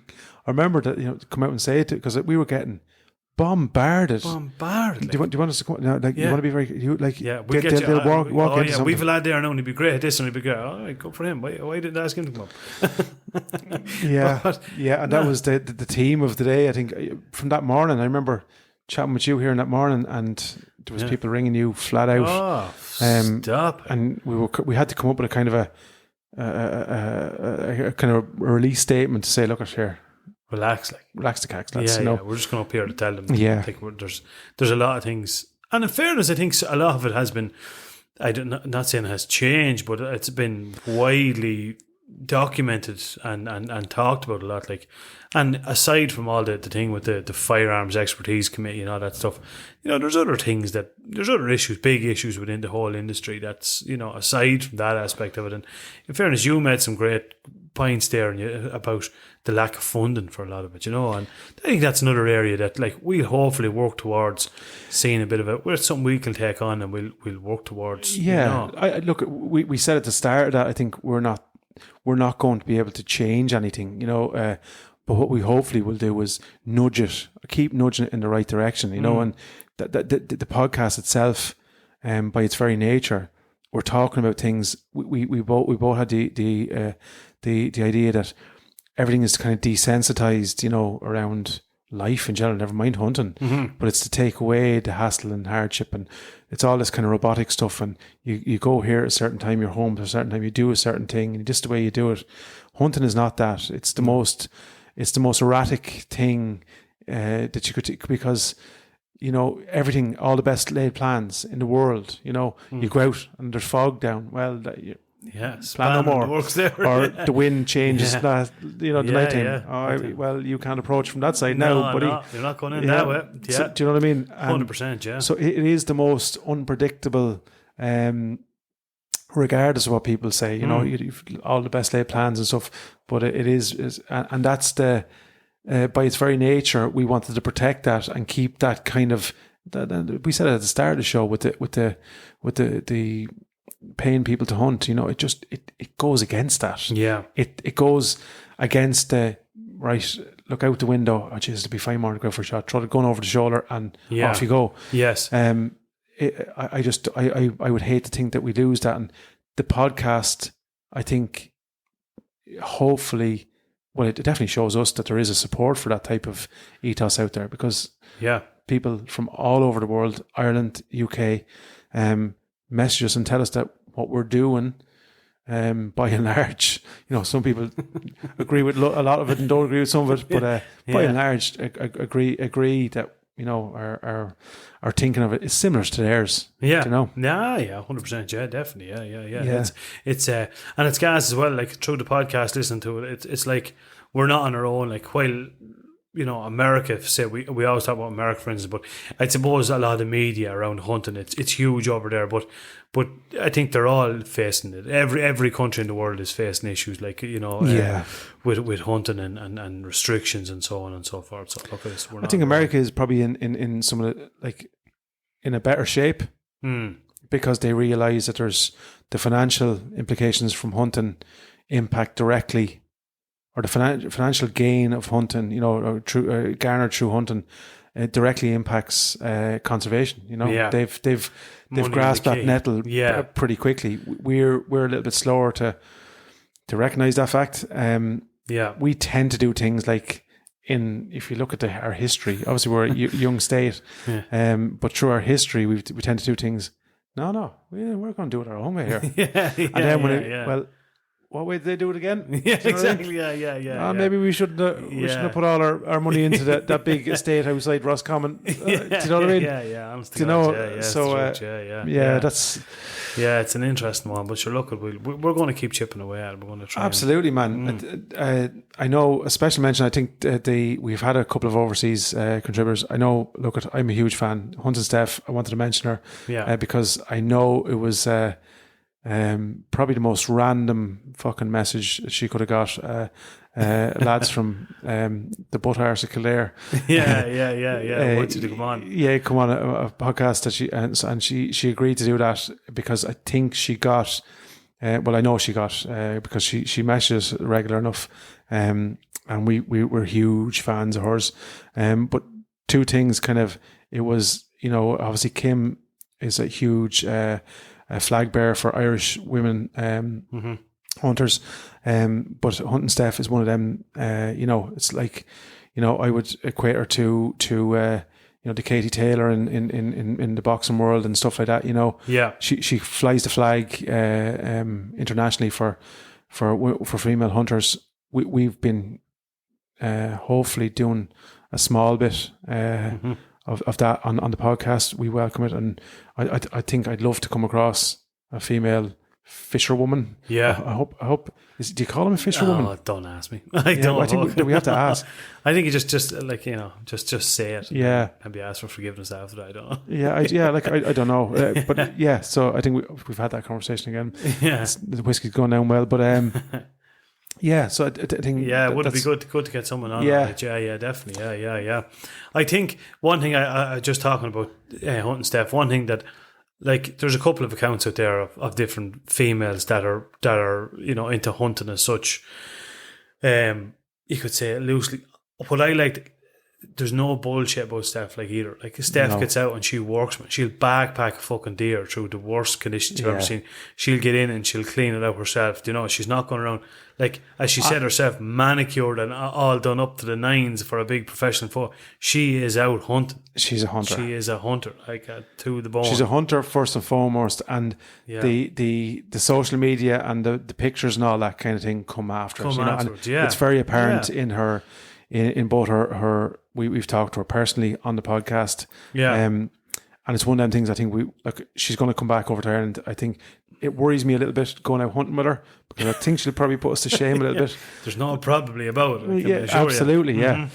But no, I can't wait. Like, it'll be really cool. I know she wants to get back over to Ireland, so most definitely we have to do that. And I think that's one of the kind of the bucket list things to get to meet her in person and share a hunt. And along with, I think we've a little bit of a birthday celebration coming up, which we're hopefully doing a little bit of planning before, after, and during the podcast. So we've a couple of cool things planned for that. And like that, it'll be hopefully a meeting of friends and people who like the podcast and enjoy absolutely, the podcast. Yeah, exactly. It'll be an open invitation to if anyone that's around it. We'll decide all that, location, time and all that. But it's going to be a good opportunity for anyone that's listening and wants to come down and have a pint and a bit of crack, that this will be the time to do it, Absolutely, It'll be fucking badly needed. Another person I want to talk about just for a minute was, and you didn't get to actually meet him. Did you actually? Matt Romke? No, you didn't get to meet Matt, no.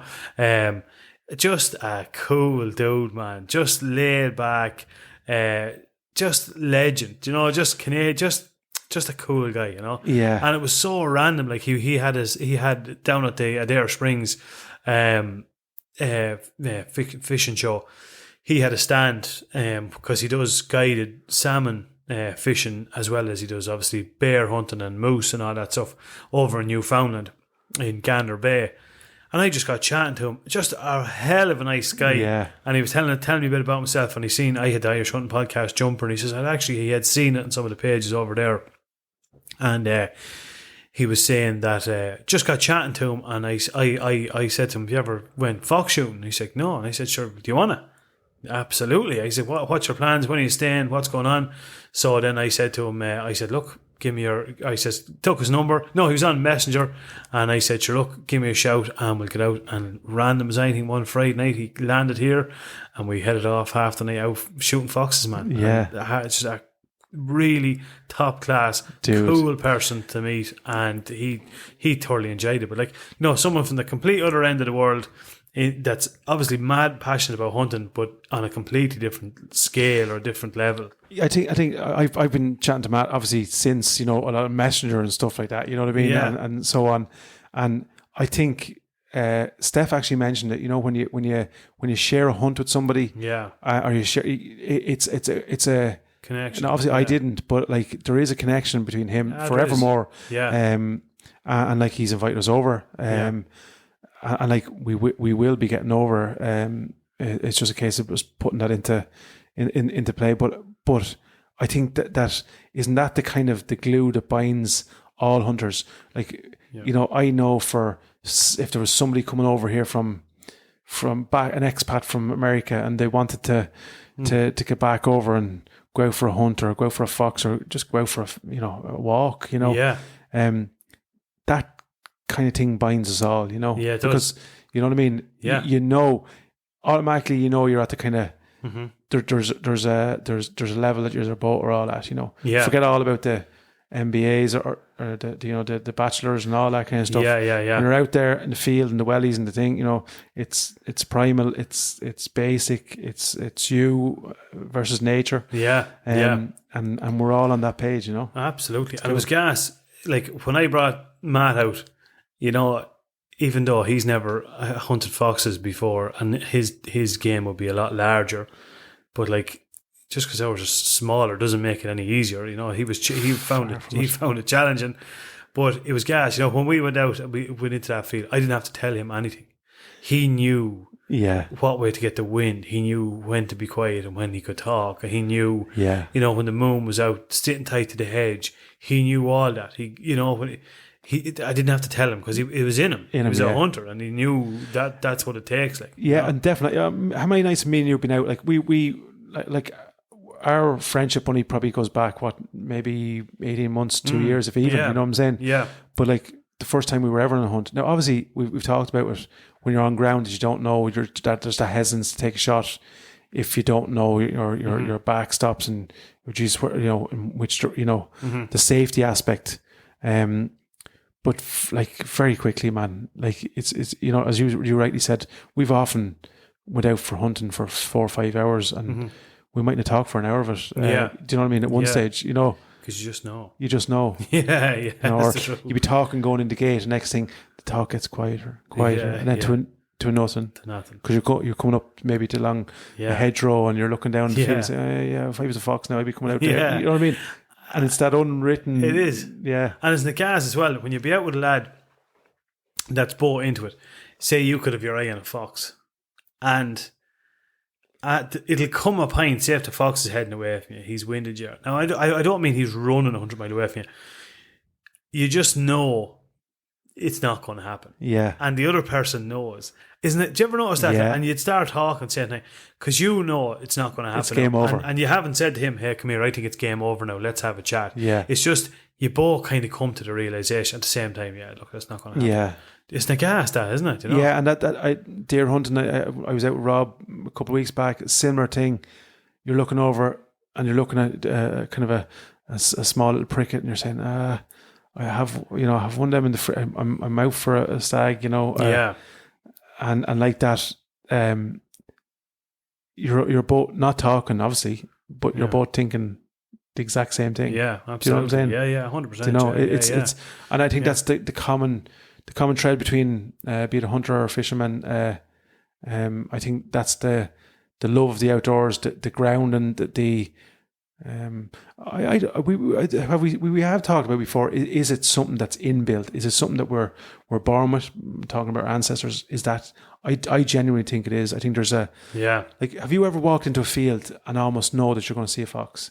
Yeah. Do you know what I mean? Yeah, I have. Yeah, I have. Do you know what I mean? Yeah. And I've often went back to a field. Like, I've been out on my own a couple of times there, especially recently, and I check a field and I'd say, and I'd have this kind of eerie thing that there's a pair of eyes looking at me that I can't fucking see. Do you know what I'm saying? Yeah. And I'd walk down 2 or 3 more fields and I'd say, well, I go to no, I'm going to go back to that field. Yeah. And sure as to take an expression, sure as eggs. Yeah. I don't know how fucking sure eggs are, but as sure as eggs. Yeah. You walk back and here you'd one rooting around. Yeah, one rooting around. Yeah, do you ever get that? Oh, I do. Yeah, I do. 100%. Do you know? Yeah. And it's like you get to kind of almost smell it, it's like there's a but I think that's not something.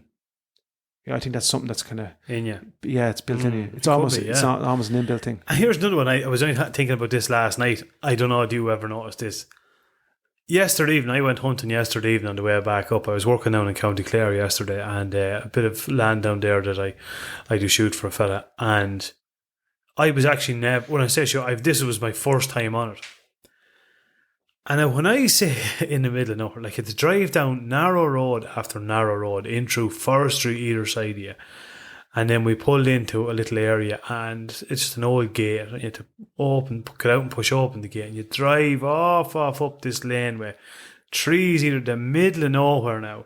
There's a little old cottage, like not inhabited at the minute on top of it. And a bit of an old farmyard. And kind of get your bearings and no, about $1,000, 100%. Up with your gear, head off, walk for miles. come back. By the time you get back to the van, like, it is pitch black dark. Yeah. And you're standing there sorting out all your gear, and you just kind of stop for a minute and you go, by jazz, I am in the middle of nowhere here. Like, no one even knows I'm here, and like, there could be anybody out here, or there could be 10 people here, there could be somebody here watching me now, and I don't even know. I don't know anything about the area. There's a house off in the distance. I don't know who they are. I haven't got a clue if there's anybody even in it. This house here, God knows what's inside that house. Wouldn't have it. Do you know what I mean? Yeah. But you don't sit there and think about. Whereas other people, and I spoke about McKeever used to say to me, like, I used to go hunting up in a wood up here, like, it's a real dense wood, like in the middle of a bog on its own. And McKeever said to me, you wouldn't go up here on your own, would you? I says, what do you mean? Yeah, but like, you wouldn't come up here hunting at night time on your own. I says, sure, I wouldn't I? And he couldn't get, are you fucking mad? Like, Yeah. I says, what the fuck? What? I don't see the issue with it. But other people be like, imagine being out there, you'd be fucking shitting, you'd be terrified, like. I think. Of what? I don't know. I but don't know. People do be like. Yeah, but look, and I think that is a very common sentiment. I think, a person very close to me asked me, like that, like, where would you go? I said, or where's your favorite place to hunt or something? And I love going after the deer. I love going after pheasant. I love daytime shooting. But then there's a huge part of me that loves foxing. And they almost it's really because there's a skill in it, man. Make no mistake about it. It's fucking skillful. Like, you've wind, you've light, you've sound, and they are by nature very smart animal. So like they're very, and I remember it, especially last year, going just reflecting on last year's hunt. For some reason I don't think you would come, but one of the nights I was up just outside the gun club, in the middle of the bog, and it was like that. I think we thought it was kind of starting to spit snow, and my nose was, your nose is cold, but my fingers were warm, and I remember I had the gloves off at the start, and they turned to like icicles. I was that kind of cold, and I remember seeing a fox just as I coming in the thing, just looking back, and then a wise one, kept rocking on, but. I remember standing there and admiring. There's kind of like a half moon type, just kind of the cloud going over it by times, and you get a little bit of illumination and back again. And I was just saying, it was about 1:30, 2 o'clock in the morning. Yeah. And I remember thinking, what other lunatic is standing in the middle of a bog? Do you know what I mean? Yeah, 100%. But there was no place I would have rather been. Yeah, absolutely. Look, I agree 100%. Yeah, but I get like, as I was saying, I think it's other people would be afraid, and I it begs the question, like, afraid of what? Like, what's the fear? Is it the dark? Is it being on their own? And maybe these are all things that when you're into hunting, you're just naturally at ease with. Like, some people are completely relaxed, in a fucking roller coaster, or I have a heart attack if I have to go in near a doctor, or do you know what I mean? Other people wouldn't do, but like, on my own, in the middle of nowhere, in the pitch black dark, in any weather conditions, doesn't bother me at all. You wonder, is it due to there's obviously external influences on you, when you're you can't be left on your own, as a child, you can't do that on your own. Just let me do that for you. There's all that kind of in a lot of it, maybe. Whereas with hunting, there is only one way. Like, you can do 10 H caps, man. Do you know what I mean? And you can do 10 proficiency courses. But when you go out, make no mistake about it, is like nothing you've ever experienced. No. How many times have you been out hunting and you have a fully fledged plan in your head of what you're going to do? And not even because the conditions have changed. When you get there, you look at everything different. You go, I don't know, should I be Nearly here? every time I go hunting. Yeah, every time. Yeah. And you go, I'd be better off if I could go that way. But if I go that way now, I know they're there. Will they see me? Will they hear me? But if I don't go there and then they move down there, I can't get a shot at them. And then will it be too late? You know what I mean? It's you only really decide it when you're in the middle of it. Like, I definitely think it's a huge, going back to what was, it's a sixth sense. It's in it, because when you get there, you're making about 10, 20 different micro decisions. Yeah. The wind, the if it's raining, the conditions, Nice. Yeah, if there's, what we're going to put you going. yeah, livestock. If there's livestock, you're making all these little decisions, saying, "Oh, geez, I was going to go that. No, win there, yeah," and then no, I'm going to go this way. Yeah. And that's one decision, but it's the culmination of 10, 11, 12 micro decisions, isn't it? Yeah, oh, absolutely. All at one time, yeah. The more you do it, the more in tune you become. And there's a few new hunters that listen to the podcast now, I know. Hopefully that gives them the graw to keep going at. Even the best things you'll ever learn is the times you shoot nothing. Absolutely. I have to say, like, I've had probably one of the toughest years so far. Like, I've been out and it's not from the want of trying. I've seen any amount of hinds and stuff. I haven't. I had one, like, I went out last Friday.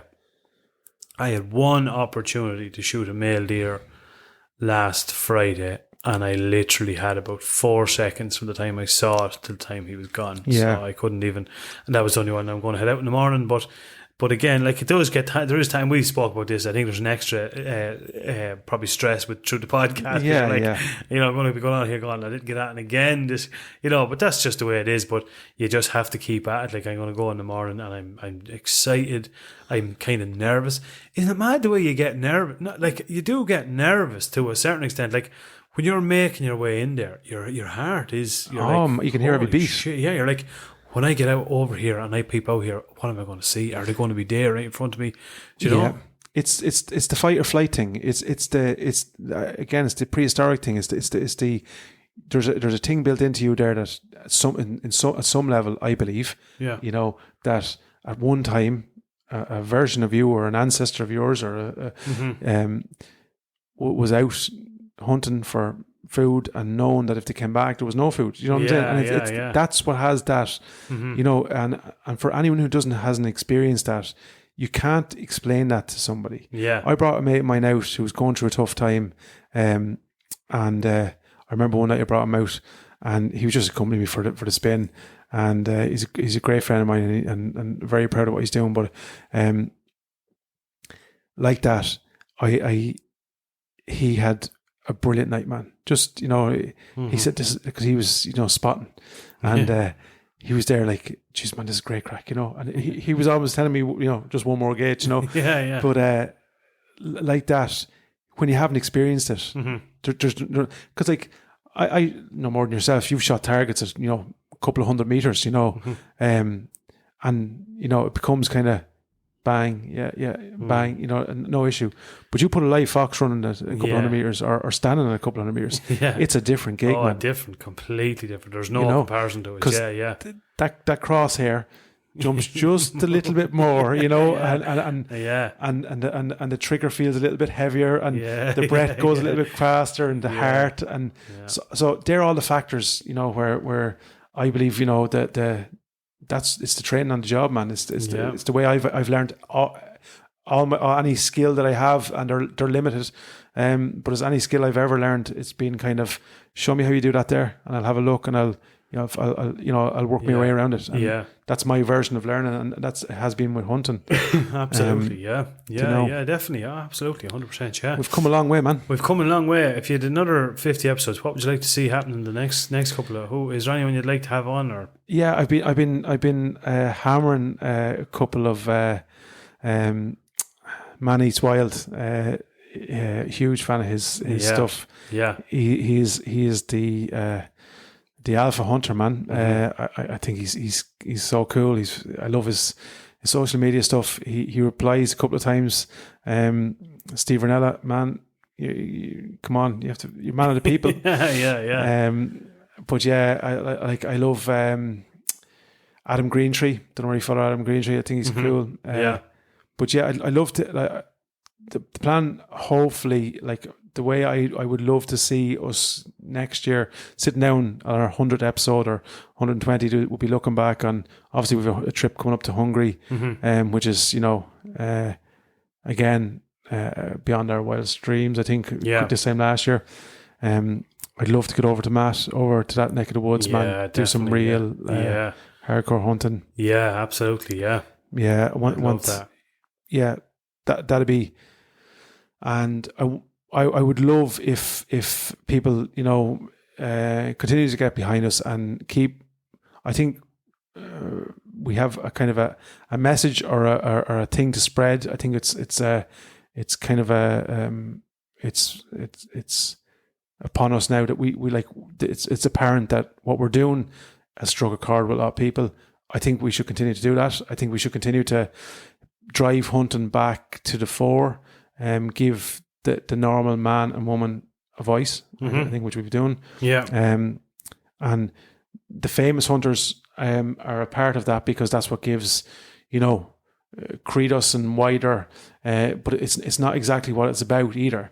The message that we get are from, in inverted commas, ordinary hunters, and I hope I'm not doing anyone a disservice by calling it, but I mean the people who just on the ground, have their enjoy their hunting, and but that's what gives us the motivation, I suppose, to drive it on, and then to try and, I suppose, get up to the level of our peers, and give hunting, especially in this part of the world, the credence it deserves. We've some of the best hunting in the world. Yeah, we do. Do you know? Yeah, absolutely. We've some of the coolest landscapes. We've some of the best foods. We've some of the best people. And I think we've something to offer. And I think we're missing a trick when it comes to fishing and hunting. I think we've so much to offer, from a visual, and from I suppose a financial standpoint as well. I'd love to see the bit of change that we're talking about in terms of financial supports going back into clubs and stuff like that, and support the kind of the gun clubs around the country who are that'll be a nice legacy, I suppose, to have out. Yeah, definitely. I would love to see like the likes of certain, I'd love to see like probably parts of agencies, certain parts of the government to actually kind of get behind hunting a bit, not to look at it as this inconvenience or this thing that a select few people do that we don't agree with, but I'd like them to understand the benefits and just to get behind it, just for once, just to get behind it and go, we like what yous are doing, we appreciate what yous are doing, we have decided now we're going to donate X amount to like the clay shooting team of Ireland, or just something, just somebody to see a bit of recognition, and I'd love to see that happen. That'd be cool, man. That'd be the dream stuff. Maybe for a politician to really stop being a politician and just say, like, look, I think there's room for that type of a person in politics now, because a lot of people are getting sick of the PC bullshit. So, definitely. There was a song, and I was just reading an article. I think I've shared it to you, and you've seen it. Everyone's heard it. It's that "Rich Men North of Richmond." Yeah. It just went viral. Why? It's a very good song, but I suppose it's the message that's in it, and it's kind of for the normal Joe Soap, or the normal 5'8", that's how to call it. It's just a bit of a kickback. It's just like, we're fucking sick of constantly being the ones that were, being punished and, segregated, and, just it's just a bit of a pushback. And I think there's a lot of that happening at the minute. We see some different media outlets. I'm not going to get too much into it, but there is various media like outlets in Ireland now even that are kind of not just going with the popular opinion, they're challenging things, and so it's great to see a bit of that going on too. Yeah, I think that's the healthy debate, man. Like we're all different. We should. I know we digress. The Russell Brand thing. I know, and like I'm a huge fan of him. Not particularly as it wouldn't be my kind of humor. I listen to him because he's interested in viewing. But I found myself questioning lately. We're now in a society where, for instance, I can say that I can come out tomorrow and release a tweet or a statement or through a media outlet or whatever that Brendan Maguire is a serial fucking whatever. You know what I'm saying? And you'll have to step down from this podcast. You'll probably lose your job. Until you're proven innocent. Yeah. So we're now in a situation where guilty straight away. Yeah. And I think that's a very dangerous place to be, man. It is, man. Absolutely. 100%. Yeah. Yeah, it is. Lorraine Kelly came out and this is where I like, and she said she felt uncomfortable when he put his hand on her knee, and I looked at it 20 times, man. And he wasn't even looking at her. He just kind of, and he was laughing to the audience. He probably did it subconsciously. Yeah. And I'm saying, is this really what we were trying to achieve? And then another clip comes and shows her smacking the ass of a lad with with a leather belt, and I'm saying, Yeah. did I fucking miss a beat here, man? Yeah. Did he feel comfortable when you were smacking his ass with that thing? Yeah. I just think it's gone so far. We're almost kind of, and this is very relevant to hunting. We're gone to, the extremities of it, where we're saying, that's you're torturing a poor animal, or you're because you want to pull on a certain heartstring. Yeah. And forget about the 20 that are common sense heartstrings. We want to pull on the one that you've seen, Bambi jumping around on the TV screen, and you've named the deer. That's not the world we live in. No, 100%. And I just think it's, and again, I'm fucking digressing here again, but there's one thing that I used to always say, and it really fucking annoyed me. I'm not really one into, I wouldn't be huge into, I don't read every newspaper every day, or I don't get too involved or too bogged down in some of the shite that's going on. But there was one thing that really struck a fucking chord with me, and that was that girl. Remember that Caroline Flack girl? Remember that girl? She actually done away with herself. And at the time, there was a huge where she got into an argument with her boyfriend or something, and she threw something at him or something, and he called the police. Yeah. The girl was absolutely, completely and utterly torn to pieces by the media. The fucking Irish media included now. There's no point in saying anything different, right? And it was one of the radio stations in Ireland, and I can remember it as clear as day. I remember them talking and going into the detail on all of what she supposedly done, and some of the more horrendously embarrassing details that maybe weren't even relevant at the time. And then fast forward a couple of months later, when she died, when she had done away with herself, and that same radio station were almost doing a tribute to her, and you know how sad it was and how terrible it is the way these picked and victim. I think they even did some bullshit fucking thing the next day about like they were trying to promote mental health, when it's just hypocrisy of the highest fucking order. And again, it's popular opinion. They took the piss out of her and slated her because it was popular. Everyone was doing it at the time. And then it was pulling at the heartstrings, when the girl, horrendously, unfortunately, ended up going to that extreme and actually taking her own life. And then because it was popular to be seen to be... Agreed, man. Do you know what I mean? It's like build them up and then we can knock them down anytime we want, and then sure, it's grand. Sure, they'll dust themselves off. They're like robots. Yeah. I think that element of it's and we're repeating it over and over again. We're repeating it now. I'm not saying, Russell Brand is about to do anything. I hope he's not. He deserves a chance to prove his innocence. Absolutely. That's the least he deserves. Yeah. But like, how often are we going to do this? I don't think that it's right where 4 or 5 women can come forward anonymously to a television station. Yeah. Not to the guards. No, 100%. Yeah. Make claims. Yeah. Them to be publicised and dragged to the media, and make no mistake about him that it was him. So he was stripped of a lot of his entitlements and so on and so forth automatically. Yeah. Sponsors step away from him, so his livelihood is now. And as well as that, like even in the morning, right? If he's cleared of all accusations, totally a clear man.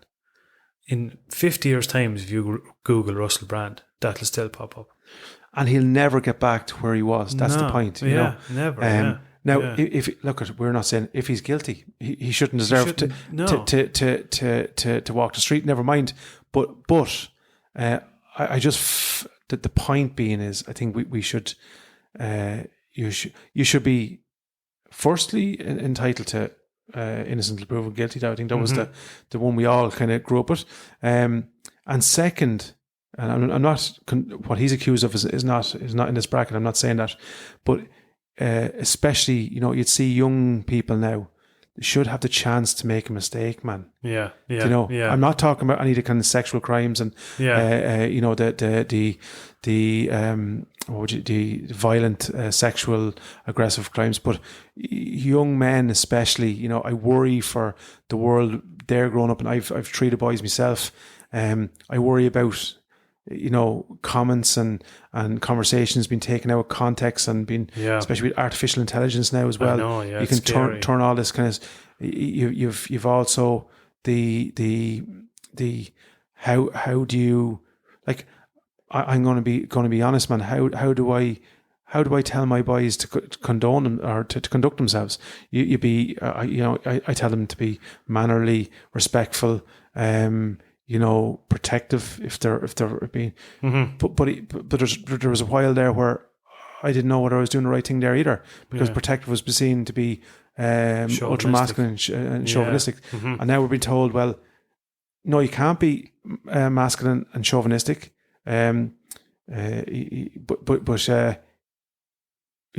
Also we are, the, what would you say, the less physical of the so one hand it's kind of like no we're all equal, and then no we're not equal, yeah. And they're sort of saying, like, if I can't understand it, how can I relay that to three boys, Yeah, absolutely. Yeah. Obviously the basics they're given, manner, all that kind of stuff, but they like, how does somebody conduct a relationship now? Do you know what I mean? Yeah, I know. Scary times, man. It is fucking scary times. Yeah, it is. Absolutely. Thank God for hunting. Thank God for hunting. We better talk about hunting. Jeez, we're gone bananas. Went away on a tangent. Went away on a tangent, which we do. We should be fucking used at this stage. Come here. What do you reckon? Let's do it.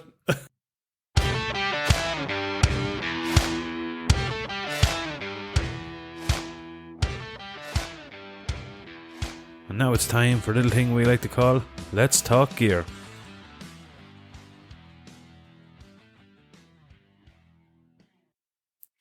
And we're back. We are back, lad. We're back. We're back in action, so we are. Come here, Let's Talk Gear. This section, we are going to talk about this bad boy. This bad boy. I haven't seen this in action, but we have her here in front of us. This is the Tier One Bipod. This is, this is the 180, 18 centimeters. This one basically goes to. You can get different options in them. Okay. Do you not use a bipod, do you? No. Is it something you bother? I have a bipod. I just didn't put it on. I had a bipod, a fixed bipod, just a cheap and cheerful one. Yeah. Similar to your story, found them kind of awkward. Yeah, awkward. Initially, when I was using quad sticks, I found them just a fucking pain in the ass, because you know what I mean. No matter where I wanted to put the gun, they were either catching or. So yeah, I and then when I was carrying the gun as well, just found them kind of awkward and chunky. And I just then when I switched to tripod, now I am going to my dream is to have a set of detachable bipods. Yeah. But I'm waiting for the right one. I obviously have my setup now with the Davros head and so on facilitates something similar to the Spartan one. Yeah. And I've got the Spartan one in my hands a couple of times. But I need to have it, be able to play.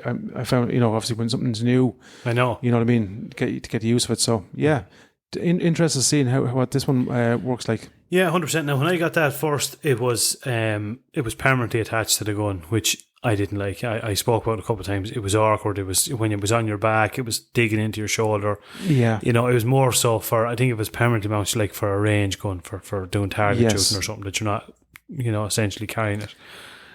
So, well, in fairness to Dom helped me out, so he changed it. So basically what I have is a small little Picatinny rail on the underside of the gun. Yes. Up near the front.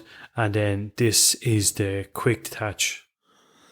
Deadly stuff. Yeah. Can I have a look at that? Yeah, of course you can, yeah. It's cool. Nice and lightweight as well, Bernie. Yeah, light as anything, man. Carbon fibre. And the beauty about it is you little lockable tab. Yes. I am not exaggerating. And I've tested it, and you'll see in the video, you'll put it on with one hand. Literally it's just because one side of the clip is spring loaded. So you can kind of, just push it on, click it on over it and close the tab and you're on. And it's as simple as that, man. And you can adjust how tight you want it on it and so on and so forth. 2 little buttons to let out the legs. That's on the side here, is it? Yeah. And then it locks in place. Okay. And then do you see them there? Yeah, do you see those little fellas there? They actually, yeah. Oh, this one here, sorry. Yeah, exactly. Yeah, spring those fellas there. Yeah. And then the other 2 are for clicking out the legs, for folding out the legs. Yeah. So when she's out, she is as solid as a rock. Very good. Yeah. There's a couple of different lengths of those legs. You can always bang the legs off it and put on a different longer legs if you wanted it, you know. Deadly. Yeah. Deadly. So they're kind of interchangeable as well among... yeah. Now, Yeah. I'm really certain you could get like a Davros fitting for them as well. Could you, yeah? Yeah. I'm 99% certain. Well, that you sure, can. we'll have a little peep at that. Yeah, exactly. But I had like you, I had a cheapy set of bipads, and I actually had them on the 2.2. Actually, I must give them to you. They're there. They'll fit onto your 2.2. Very good. Handy for the 2.2. Great job. Do you know what I mean? For if you're doing a bit of target shooting or rabbits laying down the ground or whatever. But I didn't have it on the 243, but the last one was too fucking heavy anyway.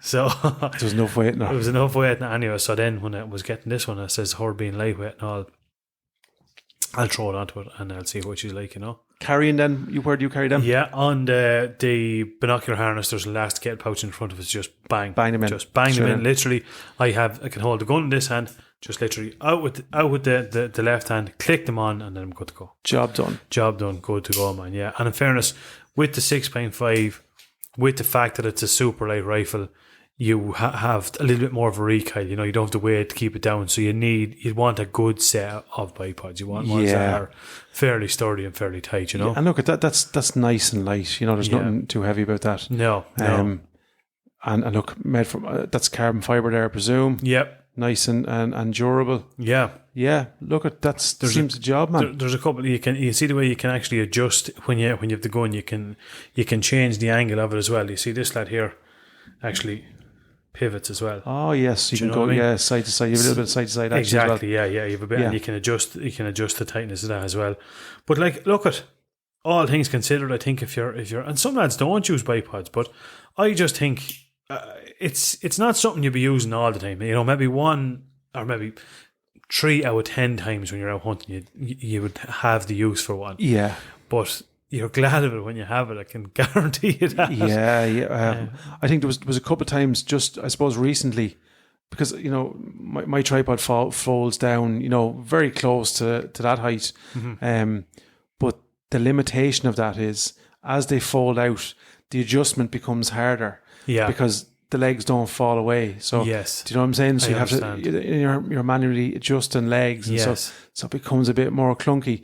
So when you get down probably under maybe 2 or 3 foot, it gets to, you know. Trickier. Yeah. Yeah, 100%. Yeah. So yeah. it's okay if you're set up in a hiding position or a hide or whatever, and you can manually set up and leave your gun sitting. Yeah. Happy days. Yeah. But when you're rough shooting, especially where I think, and this is where I'm going to get caught out one of the days, is, you know, you'll be on a bank, coming over a bank or something, you know, and then the sticks just won't fall down flat enough, and No, then you don't need them till you need them, isn't that it? Exactly right, 100%. And I often thought, like, you know, when the detachable ones are like, geez, do you have enough time? I would urge anyone for the extra couple of bob for the bit of a rail, just get them detachable. Just definitely for if you're hunting, it is the job, man. 100%. Yeah. There's loads of options. You can get some of them are magnetic, but again, that's what I was getting at earlier. I don't think the magnetic could be. I just don't know how the functionality of it with a rifle of that size, with the recoil and how light it is and stuff. I don't know whether it's secure enough. I honestly don't know is the question. So like that one, when she's on tight, man, she ain't going anywhere. Yeah, I know that I've used the Spartan ones a couple of times because obviously it fits into mine. Again, just obviously no more than when you pick something new up in your hand, I'd have to kind of have a little feel of them and a bit of a trial out, you know, and see. But that looks like, I think that gives you the sense that that's nice and secure and tight. Yes. And that's what you want. I like the quick flick out on the, like, and I think just on that element where they are flicking out, you know, the legs, very strong spring, which is what you want. Yeah. Could probably do a little bit of a damper at the end of that now, just a little The bang at the end of it. yeah. I suppose you're being, when you're on the ground, you can do that. But nice, robust, I think, and well put together. Yeah, absolutely. Price, Brenny? Yeah, so there's a couple of variations. They're between €200 and €300, I think, and there's a couple of variations depending on what rail, depending on the length of the legs and bits and pieces. But again, they're not how would you say, like, they're not cheap. Like, we've all seen the ones for 40, 50 quid, you know, the ones with the springs and fucking, they're cumbersome fucking yokes. But, like, I think, you know, in comparison to some of the prices and some of the other ones that's out there, they're outrageous money. But I think, like, for that kind of money, absolutely, it's no-brainer. I think they're absolutely brilliant now, to be honest with you. Yeah, well, I wouldn't put another set of undetachable ones on mine. That would be just me. Yeah. I'm going to hold out and wait for Spartan to sponsor me and put a put a you fucking laugh, man, I'm telling you. Oh man, it'll happen, Mr. Spartan. Mr. Spartan. Yeah.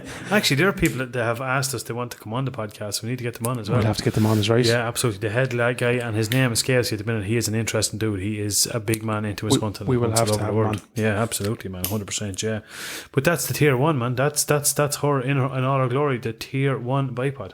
Deadly stuff. Out of 10, Brendan? Out of 10, man, I suppose, and just that you alluded to it earlier on, it'd be nice if there was a bit of a, she's a little bit loud. Yeah. Look, I'd still give it an 8.5. Like, what realistically, what kind of fault on? That's the only bit of an issue. She's fully adjustable. She's adjustable fully, in every single way. She's as strong as an ox. I love probably one other little I would love if they could make this little piece here hinge, the piece in between the two legs, so that when you're folding it up, that they actually fold in tighter together. Yeah. Because while it fits in me pouch, it's tight getting in and out of it. Whereas if you could remove the distance in between the two legs to, do you know what I mean? Even 10 mil, you know, there was an awful lot more, you know, you could just fit in and it'd be out easier. I think that it's one of them things where something has to be sacrificed. It's the kind of that centerpiece probably gives it the rigidity that we're looking for when you're but on the other side then it leaves it probably a little bit wider you know than you probably like. 100%. But look at it, I think that's the only thing. You see the Spartan one have you seen the way they fold in together, tight, it's in about an inch and a half roughly, about that 45 mil or 40 mil. So that's but then that's the only thing. The sacrifice there is there is a little bit of movement. There is. So you I suppose it's depending on what you want, you know. Absolutely. But look, I think bang for buck, if you are looking at a decent, and I'm saying if you want a decent, if you want shite, get shite. But if you want a decent bipod for your gun, I would definitely have a look at the Tier 1 anyway. Yeah, absolutely. I might have a look at one of them myself. You might as well, lad. Why wouldn't you? Absolutely. What's the plan for the weekend? You heading out? I might get out tomorrow. We're just debating that off air. I have an invite to go to tomorrow, but I also have an invite from my wife to go to Galway. So Avril, she won't be hearing this till probably the way down to Galway. So she'll either be smiling now saying I came directly to Galway, or she's smiling thinking he's going to be 2 hours late. But I think the weather's not too bad. I think tomorrow's to be the better day. I don't think it's going to be great, but I think it's better than what has been out there. Look, I might go out for a quick walk, come home early, and pack up. I've a bit of work to do down there as well, so I want to try and get that done. And yourself, you're going out tomorrow morning. I'm going to head out in the morning, I think. I'm thinking about it. I'm tired now. Oh, excuse me. I am tired. I've had a fucking busy old week in work, but no, I'm going to get up. It's just getting up is the hard part. Sometimes you're just like, especially when I haven't got at it yet. And that's playing your mind. You're like, if I get up in the morning and go the whole way out here and the whole job plan go through and still don't see one, I'm going to be really like kind of pissed off. I've been texting you the last couple of times and like that. It's one of them things where I'm mad to know, and then you don't want to disturb somebody's hunt. You know, that's the one. Then you don't want to have. It's like, you know, when you stub your toe and somebody says, "Oh, you all right?" Yeah, exactly. Yeah. Fuck, do you think I am? Do you know what I mean? So it's when you're out hunting, any joy. No. Do you know, mind your own business. But you're mad to know, like, so that's the thing. And like, look at there's not. I said this to you before. There's not a hunter in the world that hasn't gone through. I know. Look at what you're going through at the minute, and then what I've gone through more times than I fucking can count. It's just it'll come together one of the mornings. That's what's going to make it. It's like anything, man. The more it builds, the more rewarding it's going to be. Now, that is absolutely of no consolation to you at the minute, but it will be. And I think what you were saying there about getting up out of the bed, I always what I always do and if I am going tomorrow morning, it'll have to be a very fucking early start. I always think of how will I feel when I have a nice either beer or a glass of wine in my hand this evening. Yeah, After true. hunting. Yeah, true. Yeah, I'm up that's like a a light. good one.